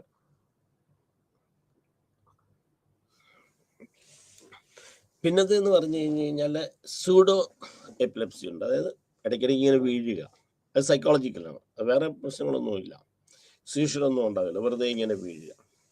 പിന്നെ നമുക്ക് ഇത് എപ്പിലെപ്സി ഉണ്ടാകുന്നത് സിറ്റുവേഷനിൽ വന്നിട്ട് നമുക്കുണ്ടാകും. പിന്നെ കൂടുതൽ സമയം നമ്മൾ വെയിലത്തൊക്കെ നിൽക്കുക, അങ്ങനെയൊക്കെ വരുമ്പോഴത്തേക്ക് അത് എപ്പിലെപ്സി ആയിട്ടില്ല, അത് സീഷർ ഡിസോർഡർ ആയിട്ടാണ് നമ്മൾ സീഷർ വരിക. അത് ചിലപ്പോൾ അറിയാതെ വീഴുന്ന അങ്ങനെയൊക്കെയുള്ള സ്യൂഡോ സീഷർ എന്നാണ് പറയുന്നത്. അപ്പം ആസ്മ, എപ്പിലെപ്സിക്ക് ധാരാളം വരുന്നുള്ളൂ. എപ്പിലെപ്സി വരുന്ന സമയത്ത് എങ്ങനെയാണെന്ന് വെച്ച് കഴിഞ്ഞാൽ, എപ്പിലെപ്സി വരുമ്പോൾ ബ്രെയിനിനകത്തേക്ക് ഒരു കറണ്ട് പാസ് ചെയ്യുന്നതാണ്. അത് വളരെ ഷോർട്ട് ടൈമിലേക്ക് വേണ്ടി, വളരെ ഷോർട്ട് ടൈമിലാണ് അത് വരുന്നത്. പക്ഷെ അതിൻ്റെ എഫക്റ്റ് 10-15 മിനിറ്റ് നിൽക്കുക. അതായത് സീഷറിൻ്റെ അവസ്ഥ എന്ന് പറയുന്നത് അതാകപ്പാടെ 1-2 സെക്കൻഡ് അല്ലെങ്കിൽ അതിലും താഴെയുള്ള ഇതിലായിരിക്കും നമ്മൾക്ക് 1-2 മിനിറ്റിൽ താഴെയായിരിക്കും ഇത് ആൾക്കാർക്ക് വരുന്നത്. അപ്പം എപ്പിലെപ്സി വന്നു കഴിഞ്ഞാൽ താഴെ വീഴുക, നമ്മൾ കയ്യും കാലും ഇട്ടടിക്കുക, വായിന്ന് പതയൊക്കെ വരിക. ഇതാണ് നമ്മൾ എപ്പിലെപ്സി ആയിട്ട് വെച്ചിരിക്കുന്നത്. അതല്ലാതെ തന്നെ പലതരത്തിലുള്ള എപ്പിലെപ്സികളുണ്ട്. എപ്പിലെപ്സിക്ക് ഇപ്പോൾ ട്രീറ്റ്മെൻ്റ് ഉണ്ട്, മെഡിസിൻസ് ഉണ്ട്, കണ്ടിന്യൂസ് ആയിട്ടുള്ള ട്രീറ്റ്മെൻറ്റും കാര്യങ്ങളും ഉണ്ട്. എപ്പിലെപ്റ്റിക് സർജറി, ഇപ്പം നമ്മൾ എപ്പിലെപ്റ്റിക് സർജറികളൊക്കെ എപ്പിലെപ്സിന്ന് മാറ്റാനായിട്ട് വന്നിട്ടുണ്ട്.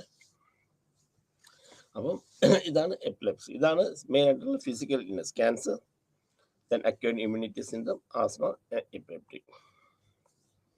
ദെൻ മെൻ്റൽ ഇൽനെസ്, സൈക്കോളജിക്കൽ ആയിട്ടുള്ള പ്രോബ്ലങ്ങൾ.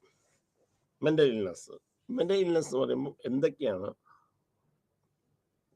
ഹെൽത്ത് വൈസ് നമ്മൾ നോക്കുക, നമുക്കുണ്ടാകുന്ന മാനസികമായ പ്രശ്നങ്ങൾ. അതിനാണ് മെൻ്റൽ ഇൽനെസ് ഉള്ളത്. First one is a depression. ഡിപ്രഷനാണ് മെയിനായിട്ട് നമ്മൾ പറയുന്ന ഒരു മാനസിക, സാധാരണ എല്ലാവരും പറയുന്നത് എനിക്ക് ഭയങ്കര ഡിപ്രഷനാണ്, എനിക്ക് അത് ചെയ്യാൻ പറ്റുന്നില്ല, ഇത് ചെയ്യാൻ പറ്റില്ല. അപ്പം ഡിപ്രഷൻ്റെ മെയിനായിട്ടുള്ള സിംറ്റം എന്ന് പറയുന്നത് ഒന്നും ചെയ്യാൻ പറ്റാത്തതാണ്, വെറുതെ കുത്തിയിരിക്കുന്ന ഒരു സമയം, സോഷ്യൽ വിഡ്രോവൽ സംഭവിക്കാം. അതിനെയാണ് നമ്മൾ ഡിപ്രഷൻ എന്നൊക്കെ സാധാരണഗതിയിൽ പറയും. പക്ഷെ അതല്ലാത്ത തരത്തിലുള്ള ഡിപ്രഷനുണ്ട്.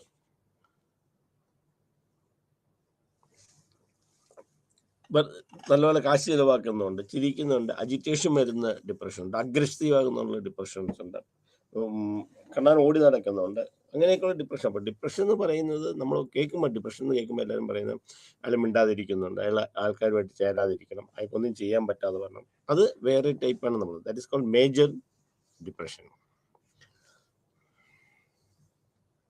അത് ആദ്യത്തെ ഡിപ്രഷന് ഡിസ്റപ്റ്റീവ് മൂഡ് ഡിസ്റെഗുലേഷൻസ് ഡിസോർഡർ, കുട്ടികളിലുണ്ടാകുന്ന അഡോളസെൻ്റ് വരെയുള്ള സമയത്ത് കുട്ടികളിലുണ്ടാകുന്ന വിഷാദമാണ് ഇതിന് പറയുന്നത്. അതായത് മെൻ്റൽ ഇൽനെസ് കുട്ടികളിലും അഡൽട്ട് സ്റ്റേജിലും ഉണ്ടാകുന്ന വിഷാദത്തെയാണ് ഡിസ്റപ്റ്റീവ് മൂഡ് ഡിസ്റെഗുലേഷൻ ഡിസോർഡർ എന്ന് പറയുന്നത്. ഇത് മേജർ ഡിപ്രസീവ് ഡിസോർഡർ എന്ന് പറയുമ്പോൾ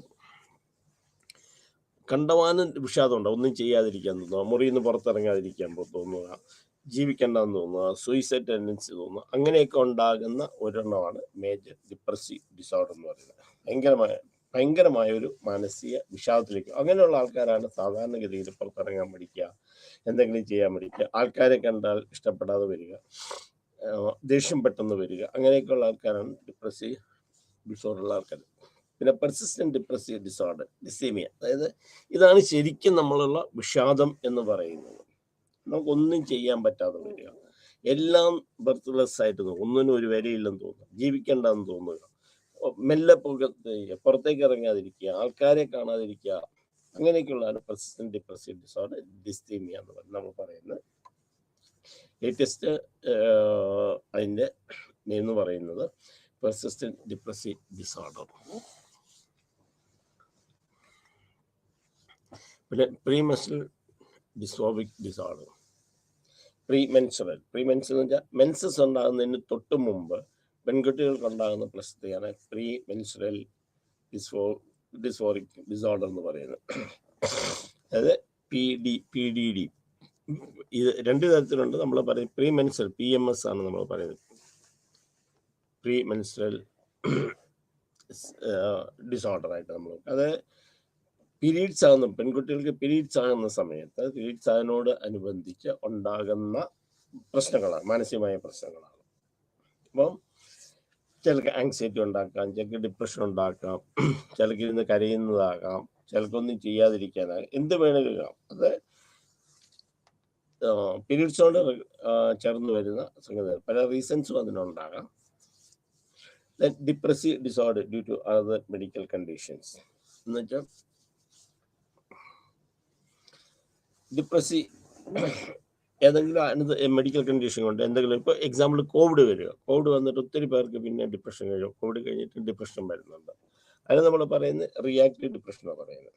ഇപ്പോൾ ഏതെങ്കിലും ഒരു എപ്പിസോഡ് ഉണ്ടായിട്ട് എപ്പിസോഡിനെ ബേസ് ചെയ്തിട്ട് നമുക്ക് വരിക. അതായത് ഏതെങ്കിലും പ്രീ മെൻസസ് എന്ന് പറഞ്ഞാൽ ഒരു മെൻസസ് ഉണ്ടാകുന്നതിന് തൊട്ട് മുമ്പ് വരിക, അല്ലെങ്കിൽ നമ്മൾ ഏതെങ്കിലും കാരണവശാൽ നമ്മൾ പറഞ്ഞ് നമ്മുടെ മനസ്സിൽ കിടക്കുന്ന സംഗതികൾ ആ ഒരു സമയത്തായിരിക്കും നമുക്ക് പുറത്തേക്ക് വരുന്നത്. പിന്നെ ഡിപ്രസീവ് ഡിസോർഡർ, വിഷാദ രോഗങ്ങൾ, പല കാരണങ്ങൾ, സിറ്റുവേഷൻ, ഇതിന് നമുക്ക് പറയാം സിറ്റുവേഷണൽ ഡിപ്രഷൻ എന്ന് പറയാം. അതായത് ഏതെങ്കിലും ഒരു ലവ് അഫെയർ ഉണ്ടായിരുന്നു, ലവ് അഫെയർ ഫെയിലായിപ്പോയി കഴിഞ്ഞ് കഴിഞ്ഞാൽ ഉടൻ തന്നെ നമുക്ക് പറയാം വിഷാദം എന്ന് പറയാം. മനസ്സിന് സങ്കടം വരാം, സങ്കടം വന്നു കഴിഞ്ഞ് കഴിഞ്ഞാൽ അയാൾ വിഷാദത്തിലേക്ക് പോകും. അപ്പം അതിനെയാണ് നമ്മൾ ഡിപ്രസീവ് ഡിസോർഡർ. വേറെ മെഡിക്കൽ കണ്ടീഷൻ അല്ലാതെ നമുക്കുണ്ടാകുന്നതാണ് അത് മെഡിക്കൽ കണ്ടീഷൻസ് പറഞ്ഞ് പറ്റിയിരിക്കുന്നത്. അപ്പം depression, disruptive mood dysregulation disorder കുട്ടികളുണ്ടാകുന്നതാണ്. മേജർ ഡിപ്രസീവ് ഡിസോർഡർ അത് അഡോളസൻസിൽ ഉണ്ടാകുന്നതാണ്. പെർസിസ്റ്റന്റ് ഡിപ്രസീവ് ഡിസോർഡർ ഡിസീമിയ, അത് പ്രായമുള്ളവർക്കാണെന്ന്, കുട്ടികൾക്ക് അത്ര നമ്മൾ പറയാറില്ല. ദെൻ പ്രീമെൻസ്ട്രൽ ഡിസോറിക് ഡിസോർഡർ,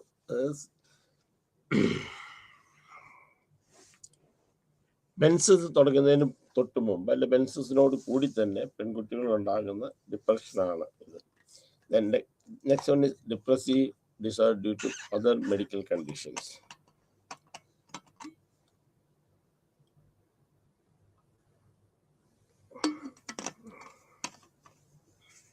പിന്നെ വേറെ ചില മരുന്നുകൾ കഴിച്ചു കഴിഞ്ഞാൽ ഉണ്ടാക്കാം, ചില സാഹചര്യങ്ങൾ ഉണ്ടാക്കാം, ചിലപ്പോൾ എവിടെയെങ്കിലും പോകുന്നതാവുന്ന കണ്ടിട്ടുണ്ട്. അങ്ങനെയൊക്കെ ഡിപ്രസീവ് അനദർ മെഡിക്കൽ കണ്ടീഷൻ, എന്ത് വേണമെങ്കിലും കൊണ്ട് നമുക്ക് ഡിപ്രഷൻ ഉണ്ടാകാം.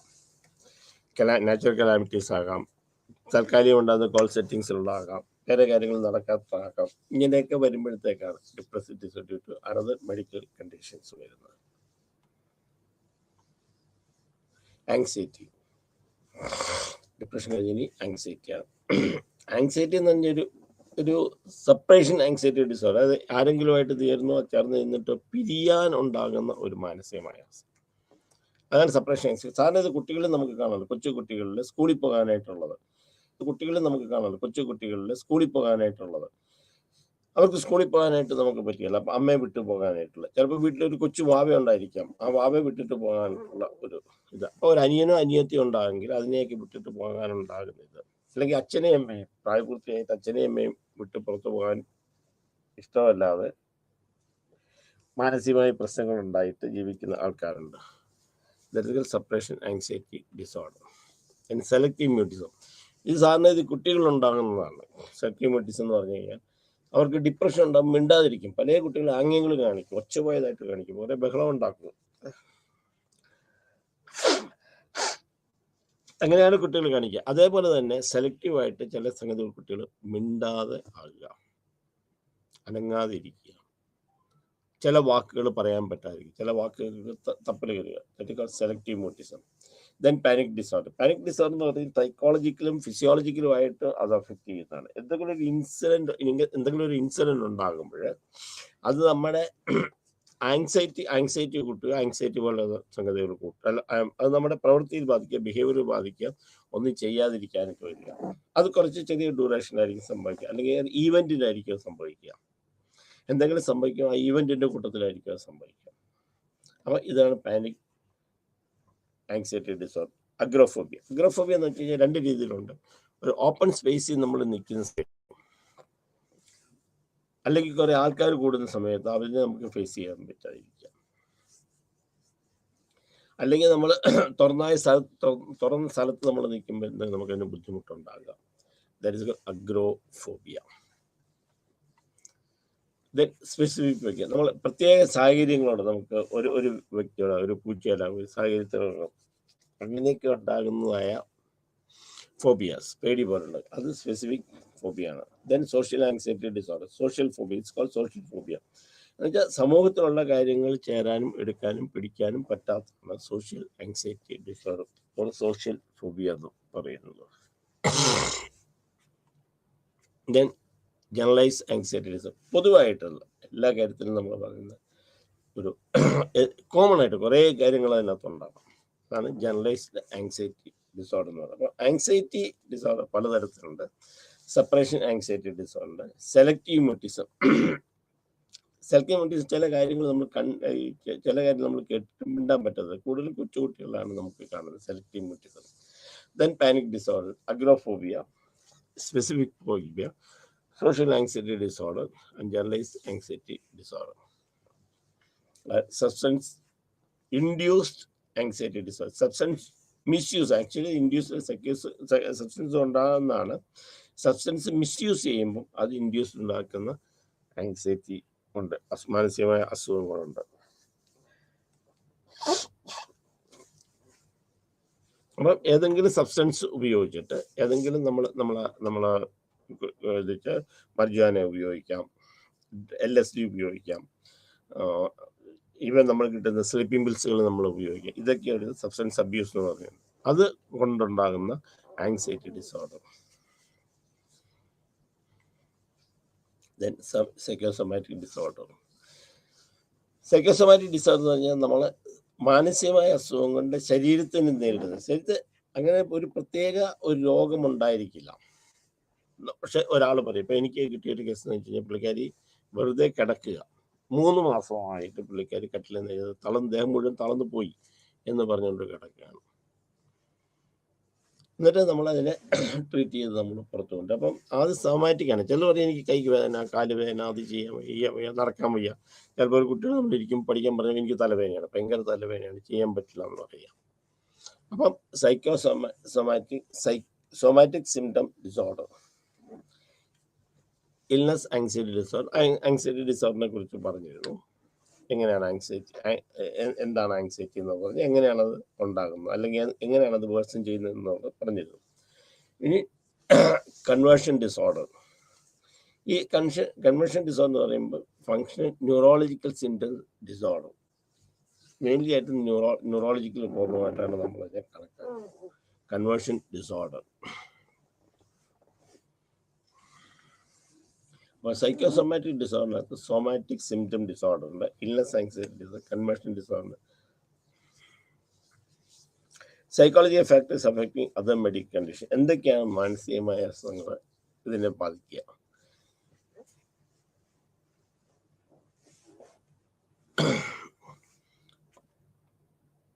Then substance abuse or substance use ഉള്ള പ്രശ്നങ്ങൾ. അതുവേണ്ടി സബ്സ്റ്റൻസ് യൂസ് ചെയ്യുമ്പോൾ നമ്മൾ ടൊബാക്കോയാണ്. ടൊബാക്കോ എന്ന് പറഞ്ഞാൽ നമ്മൾ സിഗരറ്റ് വലിക്കുക, അല്ല ടൊബാക്കോ വലിക്കുന്നത് മാത്രമല്ല, ടൊബാക്കോ ഉപയോഗിക്കുന്നത് മാത്രമല്ല, വായിലിടുക, ചവയ്ക്കുക, അത് വെക്കുക, വേറെ ഏതെങ്കിലും രീതിയിലൊക്കെ വെക്കുക, അതൊക്കെ സബ്സ്റ്റൻസ് അബ്യൂസിലാണ് നമ്മൾ എടുക്കുന്നത്. അപ്പം ഇത് ടൊബാക്കോ കഴിക്കുന്നതുകൊണ്ട് എക്സസ് സ്മോക്കിങ് വരിക. അപ്പം എക്സസ് സ്മോക്കിങ് വരുമ്പോൾ എന്താണെന്ന് വെച്ച് കഴിഞ്ഞാൽ ആ സ്മോക്കിംഗ് കൊണ്ട് ഡിപ്രഷനിലേക്ക് പോകാം. നമ്മുടെ ഹാർട്ടിലേക്ക് പോകുന്ന ഞരമ്പുകളെ തളർത്താം, കാലിൻ്റെ പാദത്തിലേക്ക് നമുക്ക് വരാം, അത് കാലത്തിൻ്റെ അങ്ങോട്ടുള്ള ബ്ലഡ് പോകുന്ന വെസൽസിനെ ബ്ലോക്ക് ചെയ്യാം. ഏറ്റവും കൂടുതൽ ടൊബാക്കോ ഉപയോഗിക്കുന്ന ടൊബാക്കോ ഫുഡ് വരും, അതായത് കാലിലേക്ക് ഉണ്ടാകുന്നതായ ഞരമ്പുകൾ ബ്ലോക്കായി വരിക. അതാണ് ടൊബാക്കോ യൂസ് ചെയ്ത് ടൊബാക്കോയ്ക്കുള്ള ഒരു പ്രശ്നം. Second one is alcohol consumption addiction.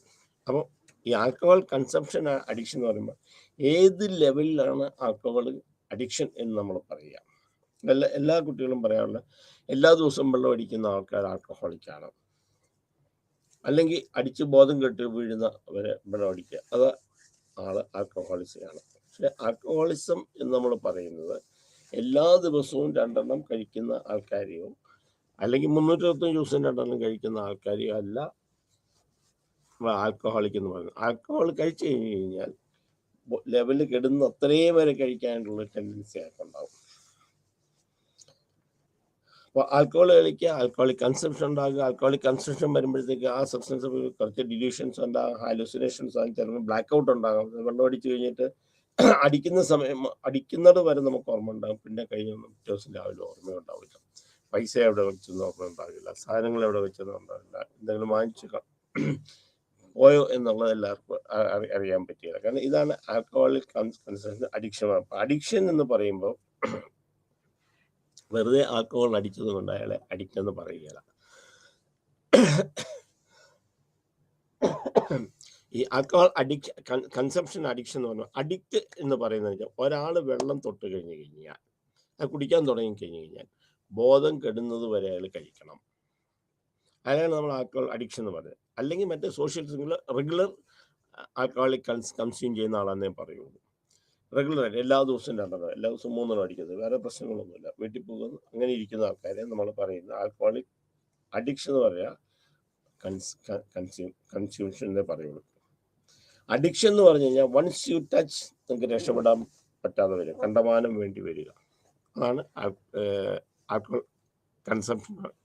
Drug abuse, പലതരത്തിലുള്ള ഡ്രഗുകളുണ്ട് അബ്യൂസ് ചെയ്യുന്നത്, പലതരത്തിലുള്ളതുണ്ട്. അപ്പോൾ സബ്സ്റ്റൻസ് യൂസിനകത്ത് നിന്ന് ഒന്ന് tobacco, alcohol consumption, addiction, then drug abuse. Drug abuse എന്ന് പറയുമ്പോൾ പലപ്പോഴും നമ്മൾ മാരകമായ ഡ്രഗുകൾ നമുക്കിവിടെ കിട്ടുന്നുണ്ട്. LSD പോലെയുള്ള മയക്കുമരുന്നുകൾ നമുക്കിവിടെ കിട്ടുന്നുണ്ട്. അതിനെയാണ് നമ്മൾ ഡ്രഗ് അബ്യൂസ് എന്ന് പറയുന്നത്. അതല്ലാതെ ഡ്രഗ് അബ്യൂസ് ചെയ്യുന്ന പല ആൾക്കാരുണ്ട്. അതായത് നമ്മൾ വാങ്ങിക്കുന്ന പാരസെറ്റമോൾ വാങ്ങിക്കുക, അബ്യൂസ് ചെയ്യുന്ന ആൾക്കാർ. പാരസെറ്റമോൾ വാങ്ങിക്കുക, ആവശ്യത്തിൽ കൂടുതൽ പാരസെറ്റമോൾ കഴിക്കുക, അതുകൊണ്ട് പ്രശ്നങ്ങൾ ഉണ്ടാക്കുക, അങ്ങനെയുള്ള ആൾക്കാരുണ്ട്. ഇതിനകത്ത് നമ്മൾ ദെൻ ഡിപ്രസൻസ്, ചില സാധനങ്ങൾ നമുക്ക് ഡിപ്രഷനിലേക്ക് നമ്മൾ പോകും. ആ ആൾക്കാർ ഡിപ്രസൻ്റ് ആണ്, അത് ഡിപ്രസൻ്റ് കഴിക്കുന്നുണ്ട് ഡിപ്രഷനിലേക്ക് പോവുകയും ചെയ്യാം. ഡിപ്രഷനുള്ള സാധനം വാങ്ങിച്ച് കഴിച്ചിട്ട് നമ്മൾ സബ്സ്റ്റൻസ് അബ്യൂസ് ചെയ്യാൻ പറ്റും. പിന്നെ ചില ഉത്തേജകം തരുന്നതായ മെഡിസിൻസ്, അതാണ് അടുത്ത പ്രശ്നം. ഉത്തേജകം തരുന്ന മെഡിസിൻസ് പറഞ്ഞു കഴിഞ്ഞാൽ ഡ്രഗ് തന്നെ നമുക്കത് കഴിക്കുമ്പോൾ ഭയങ്കര ഉണർവ്. കഞ്ചാവ്, ഉദാഹരണത്തിന് കഞ്ചാവ്, പിന്നെ LSD, ഇതൊക്കെ കുറച്ച് സ്റ്റിമുലേറ്റ് ചെയ്യുന്നതാണ് നമ്മുടെ ഇതിനകത്ത് സബ്സ്റ്റൻസ് അബ്യൂസിന്. പിന്നെ ഹാലുസിനോജൻസ്, ഇപ്പം ചില വലിച്ചു കഴിഞ്ഞ് കഴിഞ്ഞാൽ, ചിലപ്പം എക്സാമ്പിൾ കഞ്ചാവ് വലിച്ചു കഴിഞ്ഞു. അപ്പം കഞ്ചാവ് വലിച്ചു കഴിഞ്ഞ് കഴിഞ്ഞാൽ ചിലർക്ക് ഇല്ലാത്തതുണ്ടെന്ന് തോന്നുകയോ കേൾക്കുകയും അങ്ങനെയൊക്കെ ചെയ്യും. അപ്പോൾ അതാണ്, അങ്ങനെയുള്ള മെഡിസിൻസിനെയാണ് നമ്മൾ ഇത് ഹാലുസിനോജൻസ് നമ്മൾ പറയുന്നത്. അപ്പം സബ്സ്റ്റൻസ് അബ്യൂസിനകത്ത് tobacco, alcohol, drug abuse, depressants ഒന്നും പറയുന്നത് ഡിപ്രഷൻ അല്ല, ഡിപ്രസൻസ് വിഷാദം ഉണ്ടാക്കുന്ന മരുന്നുകൾ. ചില മരുന്നുകൾ വിഷാദം ഉണ്ടാക്കും, ചില മരുന്നുകൾ നമ്മൾ കഴിച്ചു കഴിഞ്ഞാൽ ഉടനെ നമുക്ക് വിഷാദം ഉണ്ടാക്കും. ചിലപ്പോൾ ആ ഡ്രഗ്സ് പിന്നെയും വേണം നമ്മൾ നിഷ്കർഷിക്കുക, അങ്ങനെയൊക്കെയുള്ള സംഗതികളുണ്ട്. പിന്നെ സ്റ്റിമുലേറ്റ്, ഉത്തേജനം തരും. ഉത്തേജനം ചെയ്യാനുള്ള പല മെഡിസിനുകളുണ്ട്. ആദ്യം അത് ഉത്തേജനം തരും, പക്ഷെ അത് കഴിയുമ്പോൾ അത് നെഗറ്റീവായിട്ട് നമ്മളെ ബാധിച്ചു തുടങ്ങും. ഹാലുസിനോജൻസ് എന്ന് പറയുന്നത് ഇത് വലിച്ചു കഴിയുമ്പോൾ നമുക്ക് ഇല്ലാത്തതുണ്ടെന്ന് കേൾക്കുക, കാണുക, ബഹളം ഉണ്ടാക്കുക, അങ്ങനെയുള്ളതിനെയാണ് നമുക്ക് ഹാലുസിനേഷൻസ് പറയുന്നത്. അപ്പോൾ സബ്സ്റ്റൻസ് അബ്യൂസിനകത്ത് ഇതാണ് വരുന്നത്. Then prevention and management. എങ്ങനെ നമ്മൾ പ്രിവെൻറ്റ് ചെയ്യാം? ഫസ്റ്റ് ഹോപ്പ് ആൻഡ് ഒപ്റ്റിമിസം എന്ന് പറയുന്നതാണ്. അതായത് നമുക്ക് എന്തെങ്കിലും കാരണവശാൽ ഒരു മാനസിക രോഗം ഒരാൾക്കുണ്ടായെങ്കിൽ അയാൾക്ക് ഹോപ്പ് കൊടുക്കുക, വിശ്വാസം കൊടുക്കുക. അപ്പം വിശ്വാസം കൊടുത്തു കഴിഞ്ഞാൽ ഏറ്റവും സൈക്കോളജിക്കൽ തെറപ്പിയിൽ നമുക്ക് അവന് വിശ്വാസം കൊടുക്കുക. അപ്പം നമ്മുടെ ഇടയ്ക്ക് വരുന്നത് എൻ്റെ ജീവിതം പോയി, അല്ലേ എനിക്ക് രക്ഷപ്പെടാൻ പറ്റത്തില്ലേ, എന്തെങ്കിലും അസുഖമുണ്ട് എന്നൊക്കെ പറഞ്ഞില്ല, ഹോപ്പ് പോവുക. അപ്പം നമ്മൾ ഇവരെ പ്രിവെൻഷൻ ചെയ്യുന്നത് വെച്ചാൽ ഒരു ശാരീരികമായോ മാനസികമായോ അസുഖം ഉണ്ടായിട്ട് ഒരു ഹോപ്പ് എന്ന് പറഞ്ഞു കഴിഞ്ഞാൽ നമ്മൾ ആദ്യം പറഞ്ഞ ഹോപ്പ് ആൻഡ് ഒപ്റ്റിമിസം പ്രിവെൻഷനാണ് നമ്മൾ കൊടുക്കുന്നത്. ഹോപ്പ് എന്ന് പറഞ്ഞു കഴിഞ്ഞാൽ നമ്മൾ selective attention and pain forgetting. നമുക്ക് ഉണ്ടായ കാര്യങ്ങൾ, നമുക്ക് ജീവിതത്തിൽ എന്തെങ്കിലും ഒരു വേദനിപ്പിക്കുന്ന എന്തെങ്കിലും കാര്യങ്ങൾ ഉണ്ടായെങ്കിൽ ആ കാര്യത്തെ നമ്മൾ മറന്നിട്ട് നമ്മൾ വേറൊരു സംഗതിയിലേക്ക് പോകും. കഴിഞ്ഞത് കഴിഞ്ഞു, ഇനി നമുക്ക് നല്ലൊരു ജീവിതം ഉണ്ടാകും. അങ്ങനെ ജീവിക്കാനായിട്ടുള്ളതാണ് നമ്മൾ ഹോപ്പ് എന്ന് പറഞ്ഞു കൊടുക്കുന്നത്. Pockets of competence. പിന്നെ നമ്മൾ പറഞ്ഞത് വിജയിച്ചവരുടെ കഥകൾ, അത് പറയുക, അത് ഇൻസ്പയർ ചെയ്യാം. അപ്പോൾ ആദ്യത്തെ എന്ന് വെച്ചാൽ സെൽഫ് അറ്റൻഷൻ. നിങ്ങൾ ഇത് നോക്കൂ, കഴിഞ്ഞതൊക്കെ കഴിഞ്ഞു, നമുക്ക് രക്ഷപ്പെടാനായിട്ടുള്ള മാർഗങ്ങൾ നമുക്ക് നോക്കാം എന്ന് പറഞ്ഞ് അവരെ നമ്മൾ ഉത്തേജിപ്പിച്ചു കൊണ്ടുവരിക. പിന്നെ തരുന്നത് പോക്കറ്റ്സ് ഓഫ് ഇൻകോമ്പറ്റൻസ്. അത് ഏതെങ്കിലും കാരണവശാൽ എന്തെങ്കിലുമൊക്കെ പ്രശ്നം ഉണ്ടായിട്ട് അവർ അതിജീവിച്ച് വന്നിട്ടുള്ള ആൾക്കാരുടെ കാര്യങ്ങൾ നമ്മൾ പറഞ്ഞ് മനസ്സിലാക്കുക. പിന്നെ അത് നെഗറ്റീവ് സെൽഫ് സ്കീമിയാണ്. നെഗറ്റീവ് സെൽഫ് സ്കീം എന്ന് വെച്ചാൽ എന്നെ ഒന്നിനും കൊള്ളുകയില്ല എന്നുള്ളതാണ്. അത് പല രീതിയിൽ നമുക്ക് ചെയ്യാം. ഏതെങ്കിലും കാര്യങ്ങൾ ചെയ്യിക്കും, വേറൊരു കാര്യം അതേപോലത്തെ ഒരു കാര്യം ആളെ കൂട്ടിക്കൊണ്ട് നമുക്ക് ചെയ്യാം. എന്നിട്ട് മനസ്സിനകത്തുള്ള നെഗറ്റീവായിട്ടുള്ള സംഗതികൾ മാറ്റി വെക്കുക. Instead of I can't do, ചെയ്ത് ഐ ക്യാൻ ഡു. എനിക്ക് ചെയ്യാൻ പറ്റില്ല എന്നുള്ളത് എന്തും എനിക്ക് ചെയ്യാൻ പറ്റും എന്നുള്ളൊരു മാനസികാവസ്ഥയിലേക്ക് നമ്മൾ ആളെ കൊണ്ടുവരിക. അതാണ് നെഗറ്റീവ് സ്കീം. അപ്പോൾ ഈ ഹോപ്പ് നമ്മൾ കൊടുക്കുന്ന പല രീതിയിലാണ് ഹോപ്പ് കൊടുക്കുന്നത്. ഒന്ന്, കഴിഞ്ഞ സംഗതികളൊക്കെ മറന്ന് പുതിയ സംഗതിയിലേക്ക് ആലോചിക്കുക. സെക്കൻഡ്, ഇൻകോമ്പറ്റൻസ് ആയിട്ടുള്ള ഫീൽഡുകൾ നമ്മൾ മനസ്സിലാക്കി തിരഞ്ഞെടുക്കുന്നത് പോലെ തന്നെ ജീവിത വിജയങ്ങളുള്ള ആൾക്കാരുടെ കഥകൾ നമ്മൾ പറഞ്ഞു കൊടുക്കുക. ഇയാൾ ഇന്നയാൾ വിജയിച്ചിട്ടുണ്ട്, ഇന്ന രീതിയിൽ നമ്മൾ വരണം എന്ന് പറഞ്ഞു കൊടുക്കും. പിന്നെ നെഗറ്റീവ് സെൽഫ് സ്കീം, അത് നെഗറ്റീവായിട്ടുള്ളതിനെ നമ്മൾ മാറ്റി പോസിറ്റീവായിട്ട് റീപ്ലേസ് ചെയ്യാം. ഒപ്റ്റിമിസം. ഈ ഒപ്റ്റിമിസം എന്ന് പറയുന്നത് ഡിസ്പോസിഷണൽ ഒപ്റ്റിമിസം എന്ന് പറഞ്ഞാൽ എനിക്ക് എൻഡിൽ ലോകത്തോട് ഞാൻ നിൽക്കുമ്പം എനിക്ക് എൻഡിൽ നല്ലത് വരും, എനിക്ക് ഏറ്റവും നല്ലത് കിട്ടാൻ പറ്റും. അതാണ് ഡിസ്പോസിഷണൽ ഒപ്റ്റിമിസം എന്ന് പറയുന്നത്. നെക്സ്റ്റ് എന്ന് പറയുന്നത് ഓപ്റ്റിമിസ്റ്റിക് എക്സ്പ്ലനേറ്ററി സ്റ്റൈലാണ്. എന്നാൽ നമ്മളോരോ കഥകളും കാര്യങ്ങളൊക്കെ പറഞ്ഞ് അവരെ ഉത്തേജനപ്പെടുത്തിക്കൊണ്ട് നമ്മൾ പറയുക. അപ്പം ഒപ്റ്റിമിസം എന്ന് വെച്ചാൽ പ്രതീക്ഷ കൊടുക്കുന്നത്. നമ്മളതിൻ്റെ എന്തെങ്കിലും ഒരു സംഗതി ഉണ്ടായി തളർന്നിരിക്കുന്ന ആൾക്കാർക്ക് പ്രതീക്ഷ കൊടുക്കുക. ജീവിതത്തിൽ ഇന്നതാകും, നമുക്ക് ഇന്ന രീതിയിൽ വരാം, നമ്മൾ രാജ്യത്തേക്ക് മുമ്പോട്ട് നോക്കൂ, എത്ര പേര് പുറത്ത് വന്നിട്ടുണ്ട്, അല്ലെ എങ്ങനെയൊക്കെ വന്നിട്ടുണ്ടെന്ന് പറഞ്ഞ് നമുക്ക് അവർക്ക് വിശ്വാസം കൊടുക്കുക. Supportive therapy. ഇപ്പം നമ്മൾക്ക് എപ്പോഴും എന്തെങ്കിലുമൊക്കെ അസുഖം വന്നിട്ട് വരുന്നവർ പലരും പറയൂ, എനിക്ക് ഭയങ്കര അസുഖമാണ്, മാനസിക രോഗമാണ്, ഞാൻ തളർന്നുപോയി, ഇനി എനിക്ക് ജീവിക്കാൻ പറ്റില്ല എന്ന് പറയുന്ന സമയത്ത് നമ്മൾ മറ്റുള്ള ഏത് രോഗത്തെ പറ്റിയാണ്, അല്ല വേറൊന്നുമല്ല എന്ന് പറഞ്ഞ് നമ്മൾ അവരെ ഉത്തേജിപ്പിച്ചു കൊണ്ടുവരിക. അപ്പോൾ ഓപ്റ്റിമിസം നമ്മൾ കൊടുക്കുക. അപ്പോൾ നെഗറ്റീവിൽ നിന്ന് പോസിറ്റീവിലേക്ക് നമ്മൾ അവരെ കൊണ്ടുവന്ന് വിടുക. അപ്പോൾ പ്രിവെൻഷനകത്ത് ആദ്യത്തെ ഒരു സ്റ്റേജ് എന്ന് പറഞ്ഞാൽ അല്ലെങ്കിൽ ഹോപ്പ് ആൻഡ് ഓപ്റ്റിമിസം കൊടുത്ത് നമ്മൾ ഹോപ്പ് ആൻഡ് ഓപ്റ്റിമിസം കൊടുത്ത് നമ്മൾ കൊണ്ടുവരിക, അവർ രക്ഷപ്പെടുത്തി കൊണ്ടുവരിക. പിന്നെ ഗെയിൻഫുൾ എംപ്ലോയ്മെന്റ് ആണ് നമ്മൾ happiness and satisfaction out of the work. ജോലിയിൽ നിന്ന് എന്ത് ജോലി ചെയ്യുമ്പോഴും അവർക്ക് സന്തോഷം ഉണ്ടാകത്തക്കൊണ്ട് നമ്മൾ ജോലി ചെയ്യുക, സാറ്റിസ്ഫാക്ഷൻ. അപ്പം ചെയ്യുന്ന ജോലിയിൽ നിന്ന് നമുക്ക് ആത്മാർത്ഥമായ സന്തോഷം ഉണ്ടാകുന്ന രീതിയിൽ നമ്മൾ ചെയ്യാം. അപ്പം ഒരു ഹെൽത്തി എൻവയോൺമെന്റിൽ ഒരാളെ നമ്മളിങ്ങനെ ചെയ്യുക, happiness and satisfaction out of work. ജോലിയിൽ സാറ്റിസ്ഫാക്ഷൻ, സന്തോഷം ഉണ്ടാകണം.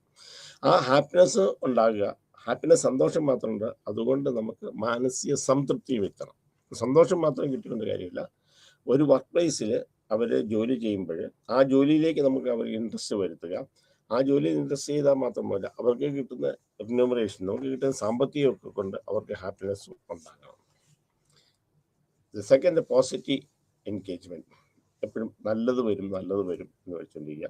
നല്ല ചുറ്റുപാടുകളിലേക്ക് നമ്മൾ മാറ്റുക. ഇപ്പോൾ കലാമിറ്റീസ് ഉണ്ടാക്കിയാൽ നമ്മൾ മാറ്റി താമസിപ്പിച്ചിട്ട് അവിടെ നമ്മൾ ഗ്രൂപ്പ് തെറാപ്പിയൊക്കെ കൊടുത്ത് അവരെ കാര്യങ്ങൾ മനസ്സിലാക്കി അങ്ങനെയൊക്കെയാണ് നമ്മൾ കൊണ്ടുവരുന്നത്. അപ്പോൾ പോസിറ്റീവ് എൻഗേജ്മെന്റ് എന്ന് വെച്ചാൽ എപ്പോഴും ആളെ എൻഗേജ് ആയിട്ടിരുത്താന്ന് വെച്ചാൽ എന്തിനെങ്കിലും അല്ല, അങ്ങനെയൊക്കെ ചെയ്യാവുന്ന കാര്യങ്ങൾ, അല്ല ആൾക്ക് ചെയ്യാവുന്ന കാര്യങ്ങൾ വെച്ചിട്ടുള്ള കാര്യമാണ്. പിന്നെ ജോലി ചെയ്യുന്ന സമയത്ത് income four family and self. അപ്പം കിട്ടുന്നത് കൊണ്ട് നമ്മുടെ ജീവിതം സുഖകരമായിട്ട് നീക്കാൻ വേണ്ടി, അല്ലാതെ ഒരു ഓഫീസിൻ്റെ പോളിസി മാറ്റിയിട്ട് നമുക്ക് കൊടുക്കാൻ പറ്റില്ല. അപ്പം കിട്ടുന്നത് കൊണ്ട് എങ്ങനെ സന്തോഷമായിട്ട് ജീവിക്കാൻ പറ്റും എന്ന് നമ്മൾ കൊടുക്കുക. Variety in work. ജോലിയിൽ ചേഞ്ചസ് വരും, ജോലിയിൽ വെറൈറ്റി ഓഫ് വർക്ക്. മൊണോട്ടണസ് ആയിട്ട് വർക്ക് ചെയ്യാതെ നമ്മൾ മാറ്റി വർക്ക് കൊടുക്കാം, അല്ല വേറെ രീതിയിൽ അവർ ചെയ്യാം. അപ്പം എല്ലാ ദിവസവും എല്ലാ 365 ദിവസവും ഒരേ ജോലി തന്നെ ഒരാളെ കൊണ്ട് ചെയ്യിച്ചിട്ടിരുന്നു കഴിഞ്ഞാൽ എനിക്ക് ബോറടിക്കും. അപ്പം ഒരു വർക്ക് പ്രഷർ സിറ്റുവേഷനിൽ അവർക്ക് പലതരം ജോലികൾ മാറി മാറി കൊടുക്കാം. Performing well and meeting goals. അപ്പം പിന്നെ അപ്രീസിയേഷൻ നമ്മൾ നടത്തുക. ആൾക്കാർ എന്തെങ്കിലും ചെയ്തു തന്നു കഴിഞ്ഞാൽ അവർ നമ്മൾ അപ്രീഷിയേറ്റ് ചെയ്യുക. അപ്രീഷിയേറ്റ് ചെയ്യുന്നത് മാത്രം കൂടുതൽ പോരാ, അവരെ മീറ്റിംഗ് കോൾ ചെയ്യുന്ന ടാർഗറ്റുകൾ അവർക്ക് എത്താൻ പറ്റും എന്നുള്ളത് നമ്മൾ അവരെ പറഞ്ഞ് മനസ്സിലാക്കി കൊടുക്കുക, അത് എത്തിക്കുക. ദെൻ സേഫ് വർക്ക് എൻവയോൺമെൻറ്റ്, ഒരു ചുറ്റുപാടുള്ള വർക്ക് ചെയ്യാനുള്ള അന്തരീക്ഷം ചുറ്റുപാടിൽ നമ്മൾ ഉണ്ടാക്കി കൊടുക്കുക. Then respect and appreciation for diversity of. അപ്പം വേറെ എന്തെങ്കിലും കാര്യങ്ങളിൽ ചെന്നാൽ മറ്റുള്ളവരെ നമ്മൾ അപ്രീഷിയേറ്റ് ചെയ്യാനായിട്ടുള്ള ഒരവസരം. അപ്പം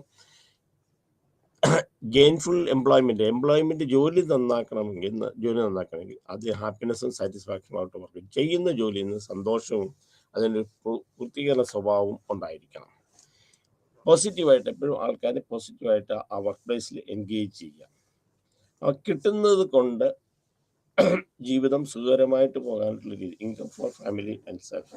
നല്ല അഡിക്കേറ്റ് ശമ്പളം കൊടുക്കുക, കിട്ടുന്നതുകൊണ്ട് സംതൃപ്തരാകാൻ ശ്രമിക്കുക. Variety in work. ഏതെങ്കിലും ഇൻകം ഫോർ ദ കിട്ടുന്ന ഇപ്പോൾ ഒന്നുകൂടെ നോക്കുക, ഹാപ്പിനെസ് ആൻഡ് സാറ്റിസ്ഫാക്ഷൻ ജോലി എന്നുണ്ടാക്കുക. പോസിറ്റീവ് എൻഗേജ് ചെയ്യുന്ന ജോലികളെ അവരെ എൻഗേജ് ആക്കുക, പോസിറ്റീവായിട്ട് എൻഗേജ് ആക്കുക. ഇൻകം ഫോർ ഫാമിലി, കിട്ടുന്ന ശമ്പളം കൊണ്ട്. ഇൻകം ഫോർ ഫാമിലി എന്ന് വെച്ചാൽ ശമ്പളം കൂട്ടി കിട്ടുക എന്നല്ല, നമ്മുടെ ആവശ്യം ശമ്പളം കൂട്ടി കിട്ടുക എന്നുള്ളതല്ല, വരുന്ന വരുമാനം കൊണ്ട് അതിനെ എങ്ങനെ നമ്മൾ ജീവിക്കണമെന്ന് അവരെ പഠിപ്പിക്കുക. വെറൈറ്റി ഇൻ വർക്ക്, ചേഞ്ച് ചെയ്ത് കൊടുക്കുക, പല പല കാര്യങ്ങൾ ചെയ്യാനായിട്ടുള്ള ഇത് കൊടുക്കുക. The performing well and meeting goals. അപ്പം നന്നായി പെർഫോം ചെയ്യാനായിട്ടുള്ള അവസരങ്ങൾ നമ്മൾ ഉണ്ടാക്കി കൊടുക്കുക. അത് കഴിയുമ്പോൾ നല്ല ഗോളുകൾ നമ്മൾ ടാർഗറ്റ് ചെയ്യുക, ടാർഗറ്റ് നമ്മൾ അച്ചീവ് ചെയ്യാനായിട്ട് അവരെ സഹായിക്കുക. അപ്പം പിന്നെ എൻവയോൺമെൻറ്റ് സേഫ് ആക്കുക. എൻവയോൺമെൻറ്റിൽ അപകടം ഉണ്ടാകാത്തൊരു എൻവയോൺമെൻറ്റിലേക്ക് നമ്മൾ കൊണ്ടുപോകണം. ചെയ്യുന്ന എൻവയോൺമെൻറ്റിൽ അവർക്ക് സാറ്റിസ്ഫാക്ഷൻ ഉണ്ടാവും. ആൻഡ് അത് കഴിഞ്ഞ് respect and appreciation for diversity. വ്യത്യസ്തമായ കാര്യങ്ങൾ ചെയ്യുമ്പോൾ അവരെ നമ്മൾ അപ്രീഷിയേറ്റ് ചെയ്യുക, അവരെ നമ്മൾ പ്രോത്സാഹിപ്പിക്കുക. അപ്പം വർക്ക് പ്ലേസിൽ ഒരാളെ, ഇതിനകത്ത് ഗെയിൻഫുൾ എംപ്ലോയ്മെൻ്റ് എന്നാണ്, ഒരാളെ ജോലി ചെയ്യുമ്പം അല്ലെ ഹാപ്പി ആയിട്ട് അല്ലെങ്കിൽ ചെയ്യുക. അപ്പം മാനസികമായ ഉത്തേജനം എങ്ങനെ നമുക്ക് അയക്ക് കൊടുക്കാം. അപ്പം സന്തോഷം കൊടുക്കണം, എന്ന രീതിയിൽ വർക്ക് കൊടുക്കണം, പോസിറ്റീവായിട്ട് എൻഗേജ് ചെയ്യണം. ഇൻകം ഫോർ വരുന്ന കൊണ്ട് ജീവിതകാര്യങ്ങൾ നോക്കാനായിട്ട് പഠിക്കണം. വർക്കിൽ വെറൈറ്റി വർക്കുകൾ ഉണ്ടാക്കി കൊടുക്കാം. Performing well and meeting goals ചെയ്യാനായിട്ടും ലക്ഷ്യങ്ങളിൽ എത്താനായിട്ടുള്ള സഹായം നമ്മൾ ചെയ്ത് കൊടുക്കാം. സേഫ് ആയിട്ടുള്ള വർക്ക് എൻവയോൺമെൻറ്റ് കൊടുക്കുക. Respect and appreciation diversity. വ്യത്യസ്തമായ ജോലികൾ ചെയ്യുമ്പോൾ അവരെ അപ്രീഷിയേറ്റ് ചെയ്യാനും ഒക്കെ വേണ്ട കാര്യങ്ങൾ ചെയ്യാനുള്ള കാര്യങ്ങൾ ചെയ്യണം. പിന്നെ കമ്പാനിയൻഷിപ്പ്, ലോയൽറ്റി അറ്റ് വർക്ക്. ഇത് വളരെ ഇതാണ്. അതായത് ഒരു വർക്ക് പ്ലേസിൽ നമ്മൾ അവർക്ക് കമ്പാനിയൻഷിപ്പ് എന്ന് വെച്ച് കഴിഞ്ഞാൽ പരസ്പരം ചേർന്ന് സഹകരണം സന്തോഷത്തോടു കൂടി നമുക്ക് ചെയ്യാനുള്ള എൻവയോൺമെൻറ്റും ആ ജോലിയുടെ ആത്മാർത്ഥത നമ്മൾ ഉണ്ടാക്കുക. ഇത്രയും കാര്യങ്ങളുണ്ടെങ്കിൽ എംപ്ലോയ്മെൻറ്റ് ഗെയിൻഫുൾ ആക്കാം. എന്നുവെച്ചാൽ അർത്ഥവത്തായ ഒരു വർക്ക് പ്ലേസ് അല്ലെങ്കിൽ എംപ്ലോയ്മെൻറ്റ് സാറ്റിസ്ഫാക്ഷൻ, ജോലിയിൽ സാറ്റിസ്ഫാക്ഷൻ ഉണ്ടാകും. പിന്നെ പ്രിവെൻഷൻ, എങ്ങനെ നമുക്ക് പ്രിവെൻറ്റ് ചെയ്യാം. Work life balance. അപ്പം ഒരു സ്ഥലത്ത് നമ്മൾ ജോലി ചെയ്യുമ്പോൾ ആ പ്രശ്നങ്ങൾ ഉണ്ടാകാതിരിക്കാനായിട്ട് നമുക്ക് എങ്ങനെ നമ്മൾ പ്രിവെൻറ്റ് ചെയ്യാം. Work place work life balance വേണം. ജോലിയും ജീവിതവും തമ്മിൽ ഒരു തുലനമുണ്ടാകണം. അതായത് ജോലി ചെയ്യുമ്പോൾ അതിനകത്ത് സാറ്റിസ്ഫാക്ഷൻ ഉണ്ടാകണം. അതുകൊണ്ട് ജീവിതത്തെ നമ്മൾ ബാലൻസ് ആയിട്ട് മുമ്പോട്ട് പോകും. ഒന്നുകിൽ ജീവിതത്തിൻ്റെ ആവശ്യങ്ങൾ കൂടി നിൽക്കുക, വർക്ക് പ്ലേസ് സാറ്റിസ്ഫാക്ഷൻ ഉണ്ടായിരിക്കുക, അല്ല വർക്ക് പ്ലേസിൽ നമുക്ക് സാറ്റിസ്ഫാക്ഷൻ, ജീവിതത്തിൽ സാറ്റിസ്ഫാക്ഷൻ ഉണ്ടാകാതിരിക്കുക. അപ്പം ഇത് തമ്മിൽ, ജോലിയും ജീവിതവും തമ്മിൽ ബാലൻസ് ചെയ്തൊരു ജീവിതം ഉണ്ടാക്കിയാൽ നമുക്ക് കുറേ മാനസികമായ ശാരീരികമായ പ്രശ്നങ്ങളെ അതിജീവിക്കാൻ പറ്റും. അപ്പം ഒരാളെ വർക്ക് ചെയ്യാൻ, സ്ട്രെസ്ഫുൾ സിറ്റുവേഷൻ അല്ലാതെ അയാളെ വർക്ക് ചെയ്യാനായിട്ട് നമ്മൾ ഹെൽപ്പ് ചെയ്യുക. അത് ജീവിതമായിട്ട് നമ്മൾ ബാലൻസ് ചെയ്യുക, കുടുംബജീവിതത്തിൽ ബാലൻസ് ഉണ്ടാക്കി കൊടുക്കുക. ദെൻ അടുത്ത എക്സസൈസ്, ന്യൂട്രീഷനാണ്.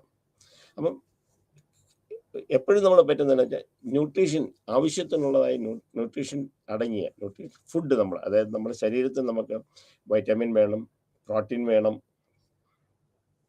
മിനറൽസ് വേണം, ലിപ്പിഡ്സ് വേണം, കാർബോഹൈഡ്രേറ്റ്സ് വേണം. അപ്പം ഇതെല്ലാം അടങ്ങിയ ആഹാര ഇതുകൾ പലപ്പോഴും എന്താണെന്ന് വെച്ച് കഴിഞ്ഞാൽ ഇത് ഉണ്ടാകുകയില്ല. പിന്നെ നേരെ തിരിച്ച് എക്സസൈസ്, ആവശ്യത്തിനുള്ള എക്സസൈസ് ഉണ്ടാകുകയില്ല. അപ്പം എക്സസൈസ് ചെയ്യുക, ന്യൂട്രീഷൻ ഫുഡ് കൊടുക്കുക. വർക്ക് പ്ലേസ് നമ്മൾ രോഗമുണ്ടാകാതെ മാനസികാവസ്ഥയെ നമ്മൾ ഇത് ചെയ്യാൻ ബാലൻസ് ചെയ്യാനായിട്ട് വർക്കും ലൈഫും തമ്മിൽ ബാലൻസ് ചെയ്യാൻ പഠിപ്പിക്കണം. അവരെ എക്സസൈസ് ചെയ്യുക. എക്സസൈസ് എന്ന് വെച്ച് കഴിഞ്ഞാൽ ശരീരം വളർത്തുക എന്നുള്ളത്. ആവശ്യത്തിനുള്ളൊക്കെ ഒരു ദിവസം 1 മണിക്കൂർ നടക്കുക, അല്ലെങ്കിൽ 40 മിനിറ്റ് നടക്കുക, ആവശ്യത്തിനുള്ള എക്സസൈസ് ചെയ്യുക, നീന്താൻ പോവുക, റിക്രിയേഷൻ ഉണ്ടാക്കുക. എക്സസൈസ് എന്ന് പറഞ്ഞു കഴിഞ്ഞാൽ നമ്മൾ കളിക്കാൻ പോകുന്ന നമ്മൾ ഇതിനകത്ത് എക്സസൈസ് വേണമെങ്കിൽ ടെന്നീസ് കളിക്കാൻ പോകാം, ഷട്ടിൽ കളിക്കാൻ പോകാം, സാധാരണ രീതിയിലുള്ള ഇത് ചെയ്യാൻ പറ്റും. ഫിസിക്കലി എൻഗേജ്ഡ് ആകാം. അത് ന്യൂട്രീഷനായിട്ടുള്ള ഫുഡ് നമ്മൾ കൊടുക്കുക എന്നുള്ളത്. പിന്നെ യോഗ ആൻഡ് മെഡിറ്റേഷൻ. പ്രിവെൻഷന് നമ്മൾ കാണിക്കുന്നത് യോഗ ആൻഡ് മെഡിറ്റേഷൻ എന്ന് പറയും. യോഗ എന്ന് പറഞ്ഞാൽ യോഗാസനങ്ങൾ നമ്മൾ പറഞ്ഞിരുന്നത് എങ്ങനെ റിലാക്സേഷൻ ടെക്നിക്സ് പറയുന്നത്. അപ്പം യോഗ ആൻഡ് മെഡിറ്റേഷനും ഇത്രയും കാര്യങ്ങളാണ് നമ്മൾ പ്രിവെൻഷനിൽ നമ്മൾ പെടുത്തിയിരിക്കുന്നത്. അപ്പം വർക്ക് ലൈഫ് ബാലൻസ് ഉണ്ടാകുക, എക്സസൈസ് ന്യൂട്രീഷൻസ് കൊടുക്കുക, യോഗ ആൻഡ് മെഡിറ്റേഷൻ, ഇത്രയാണ് നമ്മൾ വർക്ക് പ്ലേസിൽ ബാലൻസ് ചെയ്യാനായിട്ട്. നമുക്ക് ഒന്നുകൂടെ നോക്കാം ഇന്ന് എന്തൊക്കെയാണ് പഠിച്ചത്. Mental illness and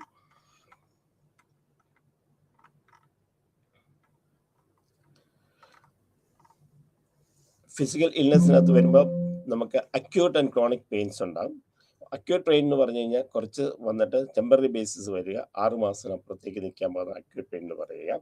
the chronic pain എന്ന് പറഞ്ഞാൽ നമുക്ക് എക്സ്പീരിയൻസ് ലോങ്ങർ ഡ്യൂറേഷൻ 6 മാസം കഴിഞ്ഞിട്ട് നമുക്കുണ്ടാകുന്നതാണ്.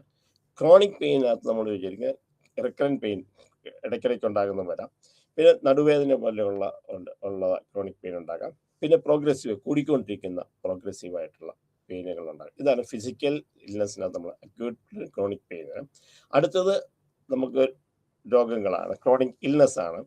ഒന്ന് നമ്മൾ ഡയബറ്റീസ് ആണ്. Diabetes type 1 and type 2. Type 1 കുട്ടികളുണ്ടാകുന്നത്, ടൈപ്പ് 2 വലിയവരിലുണ്ടാകുന്നത്. Then heart disease, heart attack പോലുള്ളത്. പിന്നെ ഹാർട്ട് അറ്റാക്ക് പോലെ നമ്മുടെ ഹാർട്ടിന് പ്രശ്നം ഉണ്ടാകും. പിന്നെ അല്ലെങ്കിൽ നമ്മുടെ ഹാർട്ടിൻ്റെ ഞരമ്പുകളെ നമ്മൾ ബ്ലോക്ക് ആക്കുന്ന അഞ്ചീനിയ. ഇതുപോലെയാണ് 2 തരത്തിലുള്ള ഹാർട്ട് ഡിസീസാണ് നമ്മൾ കാണുന്നത്. പിന്നെ ക്യാൻസർ ഉണ്ട്, പലതരത്തിലുള്ള ക്യാൻസർ. കാർസിനോമ, സ്കിന്നിലുണ്ടാകുന്ന ക്യാൻസർ ഉണ്ട്, ബോണിലുണ്ടാകുന്ന ക്യാൻസർ ഉണ്ട്, ലിംസിലുണ്ടാകുന്ന നമ്മുടെ നോഡ്യൂൾസ്, നമ്മുടെ ജോയിൻറ്റുകളിലുണ്ടാകുന്ന ക്യാൻസറുകളുണ്ട്. പിന്നെ മേജറായിട്ടുള്ള ക്യാൻസർ ഡിസീസ് വരാം. പിന്നെ ലുക്കീമിയ പോലെ ബ്ലഡ് ക്യാൻസർ പോലുള്ളതുണ്ടാകാം. പിന്നെ അടുത്ത ഫിസിക്കൽ ഇൽനെസ്സിനകത്ത് പറയുന്നത് എയ്ഡ്സ് ആണ്. അത് നമ്മുടെ തെറ്റായ അല്ലെങ്കിൽ സേഫ് അല്ലാത്ത സെക്ഷൽ റിലേഷൻഷിപ്പിലൂടെ ഉണ്ടാകാം, ബ്ലഡ് ട്രാൻസ്ഫ്യൂഷനിലൂടെ ഉണ്ടാകാം, അമ്മയിൽ നിന്ന് കുട്ടികളിലേക്ക് വരാം.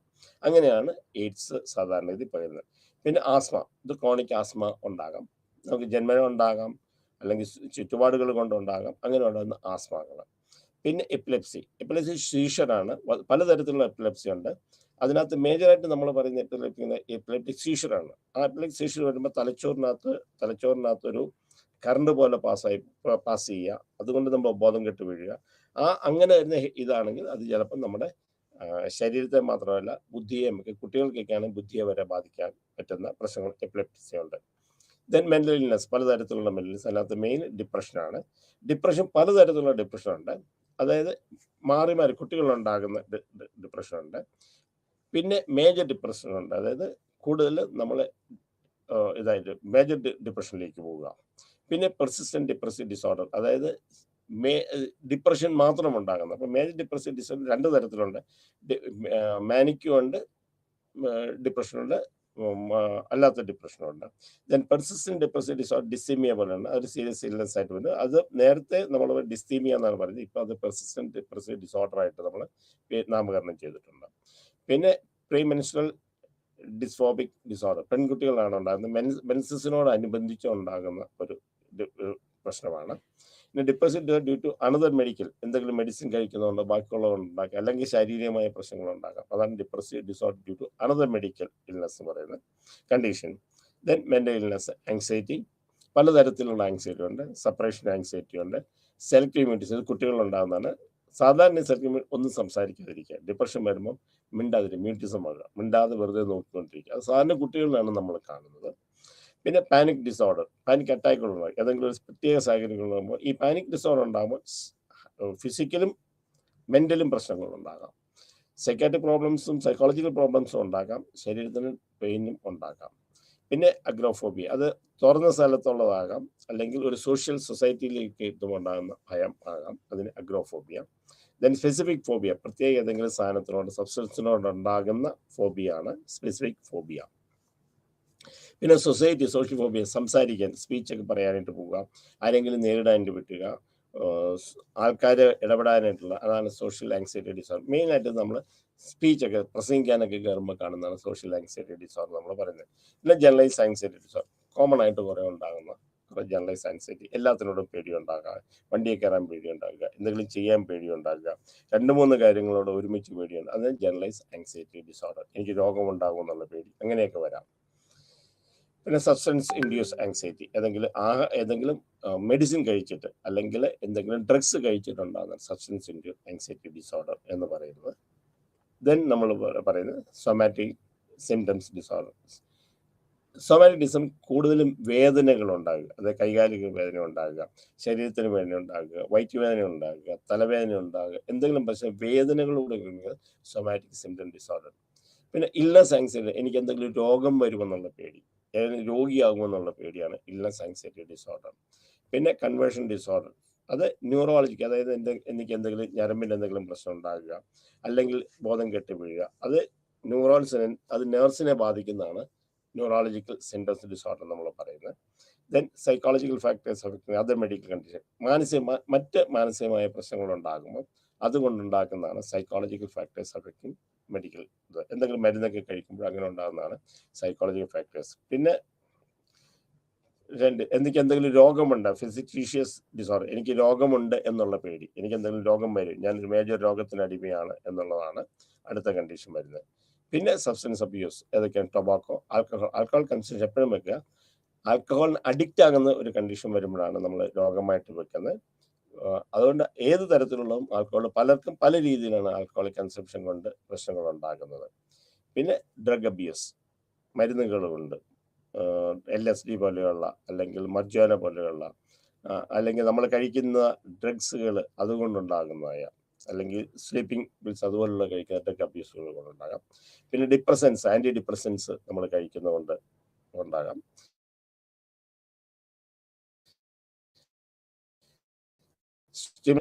ഉത്തേജനം തരുന്ന തരത്തിലുള്ള മെഡിസിൻസ് നമ്മൾ കഴിക്കുക.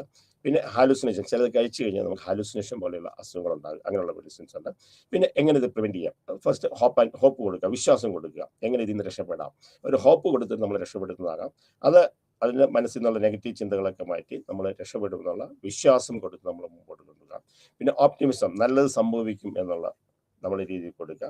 അത് 2 രീതിയിലുണ്ട്. എനിക്ക് ലോകത്തിൽ എന്തും നല്ലത് വരും, ഞാൻ ചെയ്യുന്ന അവസാനമെല്ലാം നല്ലതിനാന്ന് വിചാരിച്ച് നമ്മൾ ചെയ്യുക. അതല്ലെങ്കിൽ ജീവിതത്തിൽ വിജയിച്ച ആൾക്കാരുടെ കഥകൾ പറഞ്ഞു കൊടുത്ത് അത് മനസ്സിലാക്കി നമ്മൾ മുമ്പോട്ട് കൊണ്ടുവന്നാകാം. പിന്നെ എംപ്ലോയ്മെന്റിൽ ഹാപ്പിനെസ്, സാറ്റിസ്ഫാക്ഷൻ, വർക്ക് പ്ലേസിൽ ഹാപ്പിനെസ് കൊടുക്കാം. പോസിറ്റീവായിട്ട് ജോലിയെ നന്നാക്കി നമ്മൾ തീർക്കാം. ഫാമിലി ആയിട്ട് ചേർന്ന് ജീവിക്കാനുള്ളത് ഉണ്ടാകും. വെറൈറ്റി വർക്കിൽ മാറ്റങ്ങൾ കൊടുക്കുക. നല്ല വർക്കിംഗ് കണ്ടീഷൻ കൊടുക്കുക. റെസ്പെക്ട് അപ്രീസിയേഷൻ ഫോർ ഡൈവേഴ്സിറ്റി, നല്ല വർക്കുകൾ ചെയ്യുമ്പോൾ അവർ അപ്രീഷിയേറ്റ് ചെയ്യുക, നല്ല വർക്കിന് കൊടുക്കുക. കമ്പാനിയൻഷിപ്പും ലോയൽറ്റിയും മറ്റു വർക്കുകൾ ഉണ്ടാക്കുക. ഇതാണ് ഒരു എംപ്ലോയ്മെന്റിന്റെ ഹാപ്പിനെസ് ഉണ്ടാക്കാനായിട്ട്. പിന്നെ പ്രിവെൻഷൻ, ഒന്ന് വർക്ക് പ്ലേസ് ലൈഫ് ബാലൻസ്, ജീവിതവും ജോലിയും തമ്മിലുള്ള ഒരു ബാലൻസ് ചെയ്യാനായിട്ട് നമ്മൾ പഠിപ്പിക്കുക. പിന്നെ എക്സസൈസ്, ആവശ്യത്തിനുള്ള വ്യായാമവും ന്യൂട്രീഷനായിട്ട് ഫുഡും നമ്മൾ കൊടുക്കുക. യോഗ ആൻഡ് മെഡിറ്റേഷൻ, ഇത്രയും കാര്യങ്ങളാണ് നമ്മൾ പ്രിവെൻഷന് വെച്ചിരിക്കുന്നത്. അപ്പം ഹെൽത്ത് സൈക്കോളജി എന്ന് പറയുന്നത് നമ്മൾ പഠിച്ചത് മെയിൻ കാര്യങ്ങൾ. ഒന്ന്, ഹെൽത്ത് എന്താണ്, സ്ട്രെസ് എന്താണ്, എന്തൊക്കെയാണ് സ്ട്രെസ്സിനെ ഓവർകം ചെയ്യാനായിട്ടുള്ളത്, എന്തൊക്കെ തരത്തിലുള്ള മാനസിക രോഗങ്ങളുണ്ടാണ്, എന്തൊക്കെ തരത്തിലുള്ള ശാരീരികമായുള്ള പ്രശ്നങ്ങളാണ്, സെക്ഷലായിട്ടുള്ള എന്തൊക്കെ പ്രോബ്ലങ്ങളാണ്, എന്തൊക്കെ രോഗങ്ങളാണ്, അതിനെ എങ്ങനെ ജീവിക്കാം, എങ്ങനെ ഒരു വർക്ക് പ്ലേസിൽ നമുക്ക് ഒരാളെ ഹെൽത്തി ആയിട്ട് നമ്മൾ കൊണ്ടുവരാം, ആ വർക്ക് പ്ലേസിൽ എന്തൊക്കെ കാര്യങ്ങൾ നമ്മൾ ചെയ്യണം. അപ്പം ഇതാണ് നമ്മൾ ഹെൽത്ത് പഠിച്ചത്. അപ്പോൾ ഹെൽത്ത് സൈക്കോളജി വളരെ ഇമ്പോർട്ടൻ്റ് ആയിട്ടുള്ള, ഹെൽത്തിനെ കുറിച്ച് പഠിക്കും, സ്ട്രെസ്സിനെ കുറിച്ച് പറഞ്ഞു, വിവിധ തരത്തിലുള്ള മാനസിക രോഗങ്ങളെക്കുറിച്ച് പറഞ്ഞു, എങ്ങനെ നമ്മൾ സ്ട്രെസ്സിനെ ഓവർകം ചെയ്യാന്ന് വെച്ചു, എന്തൊക്കെ തരത്തിലുള്ള മാനസികവും ശാരീരികമായ പ്രശ്നങ്ങളുണ്ട്, അതിനെ എങ്ങനെ നമുക്ക് അതിജീവിക്കാം, അതിനെ എങ്ങനെ പ്രിവെൻറ്റ് ചെയ്യാം എന്നുള്ള കാര്യങ്ങളാണ് നമ്മൾ ഹെൽത്ത് സൈക്കോളജി പഠിച്ചത്. കഴിഞ്ഞ 8 ക്ലാസ്സുകളായിട്ട് നമ്മൾ ഇതിനെക്കുറിച്ച് ഓവറോൾ ഒരു ഇത് തന്നിട്ടുണ്ട്. വീണ്ടും ഞാൻ കുട്ടികളോട് പറയുന്നത്, തീർച്ചയായിട്ടും ഇത് മാത്രം, എൻ്റെ നോട്ട്സ് മാത്രം നോക്കിയിട്ടില്ല, വേറെ ബുക്കുകൾ നോക്കി നമ്മൾ കൂടുതൽ കാര്യങ്ങൾ മനസ്സിലാക്കണം. എല്ലാവർക്കും ശാരീരികവും മാനസികവുമായിട്ടുള്ള ആരോഗ്യവും നല്ല ഒരു ജീവിതവും ഉണ്ടാകട്ടെ എന്ന് ആശംസിച്ചുകൊണ്ട് നിർത്തുന്നു. Thank you very much.